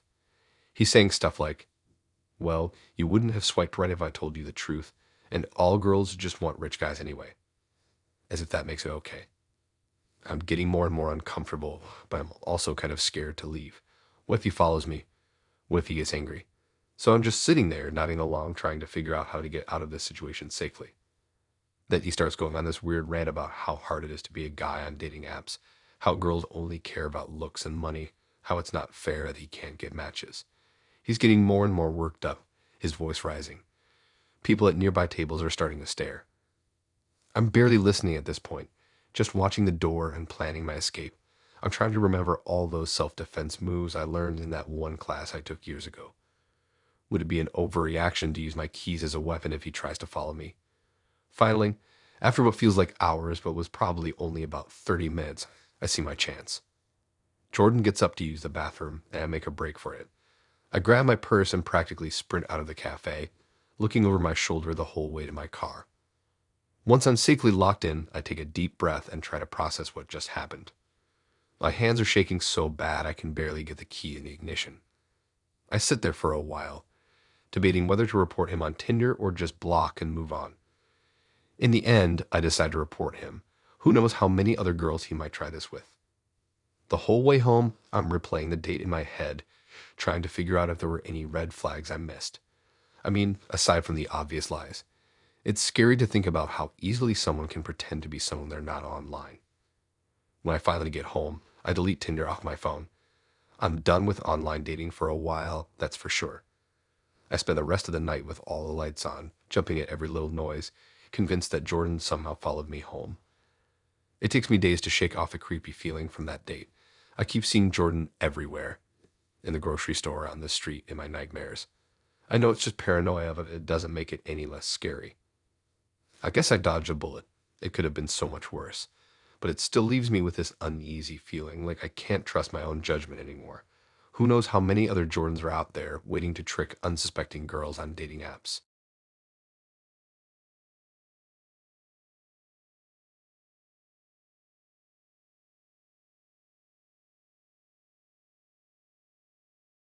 Binge watching some random Netflix show. I've been swiping for maybe an hour when this profile popped up. The pic was weird, like really weird. It was all dark and blurry, but I could make out what looked like a person standing in the shadows. The bio was short and kind of cryptic. I've been waiting for you, my name. Now I know what you're thinking. Red flag, right? But here's the thing. I don't use my real name on Tinder. I always use a nickname. So seeing my actual name there, it threw me for a loop. But stupid curious me, I swiped right anyway. Instant match. Like, the second I swiped, we matched. That's when things started getting weird. The first message popped up almost immediately. Hello, my name. It's nice to finally meet you. I hope you're enjoying that show about the serial killer. Interesting choice. I froze. How the hell did they know what I was watching? I mean, yeah, lots of people watch true crime, but this was too specific. I looked around my apartment, half expecting to see someone peeking through the windows. But I live on the third floor, and my curtains were closed. There was no way anyone could see in. I didn't reply for a while, trying to figure out what was going on. Maybe it was just a lucky guess. But then another message came through. That blue shirt looks good on you. It brings out your eyes. Okay, now I was freaking out. I was wearing a blue shirt, one that I just bought a few days ago. I hadn't posted any pictures in it online or anything. How could they possibly know that? I started typing out a message asking who they were and how they knew these things, but before I could send it, they messaged again. I bet you're wondering how I know all this. Don't worry, all will be revealed soon. We have a connection, you and I, a deep, unbreakable connection. At this point, I was seriously considering calling the cops, but what would I even say? Hey, this Tinder match knows what I'm wearing and watching. They probably think I was nuts. I decided to play along, hoping I could get some info out of them. I asked how we knew each other, trying to sound casual even though my heart was racing. Their reply was all kinds of messed up. We've never met in person, but I've been a part of your life for years. I've watched you grow, change, become the person you are today. I've been there through your triumphs and your struggles. This was getting way too weird. I started racking my brain, trying to think of anyone who could know so much about me. An old classmate, a coworker, but none of it made sense. They kept sending messages, each one more disturbing than the last. They mentioned specific events from my past, my first breakup, the time I broke my arm in middle school, even the name of my childhood pet. These weren't things you could find on social media. These were personal, private memories. I felt like I was losing my mind. How could the stranger know so much about me? I thought about deleting the app, but something stopped me. A morbid curiosity, I guess. I wanted to know who this person was and how they knew all these things. The messages kept coming, getting more and more intense. They started talking about our future together, how we were meant to be. They described in detail how our life would be, right down to the name of our future kids and the color of our house. I couldn't sleep that night. Every time my phone buzzed, I jumped. I kept expecting to see this mystery person standing outside my window or something. It was like something out of a horror movie. The next day, I decided I couldn't take it anymore. I was going to delete the app and maybe even change my number. But when I opened Tinder, the conversation was gone. The match had disappeared. I searched through my matches, my messages, everything. There was no trace of them. For a moment, I thought maybe I'd imagined the whole thing. But then I saw it. A new message from an unknown number on my phone. It simply said, "See you soon." I spent the next few days in a panic. I changed all my passwords, deleted my social media accounts, and even stayed at a friend's place for a couple of nights. But the messages kept coming. They'd mentioned things I'd done that day, people I'd talked to, even what I'd had for lunch. It was like they were always watching, always listening. I tried going to the police, but they couldn't do much. Without any actual threats or proof of stalking, they said there wasn't much they could do. They told me to document everything and call if I felt I was in immediate danger. A week went by and things seemed to calm down. The messages became less frequent and I started to think maybe it was all over. But then, on Friday night, exactly 1 week after that first Tinder match, I got a final message. "It's time we met in person. I'm outside your door." My heart nearly stopped. I looked out the peephole, and there was someone standing there, their face hidden by a hood. I called the cops, but by the time they arrived, the person was gone. They searched the area, but found nothing. No fingerprints, no evidence, nothing. It was like this person had vanished into thin air. It's been a month now, and I haven't heard anything since that night. No more messages, no more mysterious figures outside my door. But I can't shake this feeling that it's not over, that they're still out there, watching, waiting. I don't know who they are or how they knew so much about me. All I know is that Tinder match was the start of the most terrifying experience of my life. And even now, I'm not sure it's really over.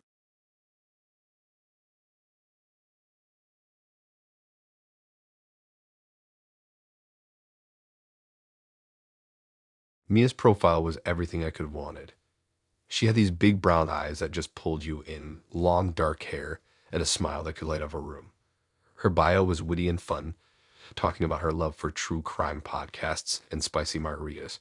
We started chatting, and man, the conversation just flowed. We were cracking jokes, sharing stories, and before I knew it, we planned to meet up the next night at this trendy bar downtown. I spent way too long getting ready, trying on like 5 different shirts before settling on my lucky blue button down. When I got to the bar, Mia was already there looking even hotter in person. She greeted me with a hug that lingered just a bit too long, and I could smell her perfume, something floral and intoxicating. We grabbed drinks and found a cozy corner booth. The chemistry was instant. We talked about everything from our favorite bands to our most embarrassing childhood memories. Mia was touchy-feely, always finding reasons to brush my arm or leg. After a couple of hours and a few too many cocktails, she leaned in close and whispered, "Why don't we get out of here?" My heart was racing as we climbed into an Uber. Mia's place was in this fancy high-rise with a doorman and everything. The elevator ride up to her floor was tense with anticipation. As soon as we got inside her apartment, she pushed me against the wall and started kissing me hard. Clothes came off as we stumbled towards her bedroom, barely breaking apart.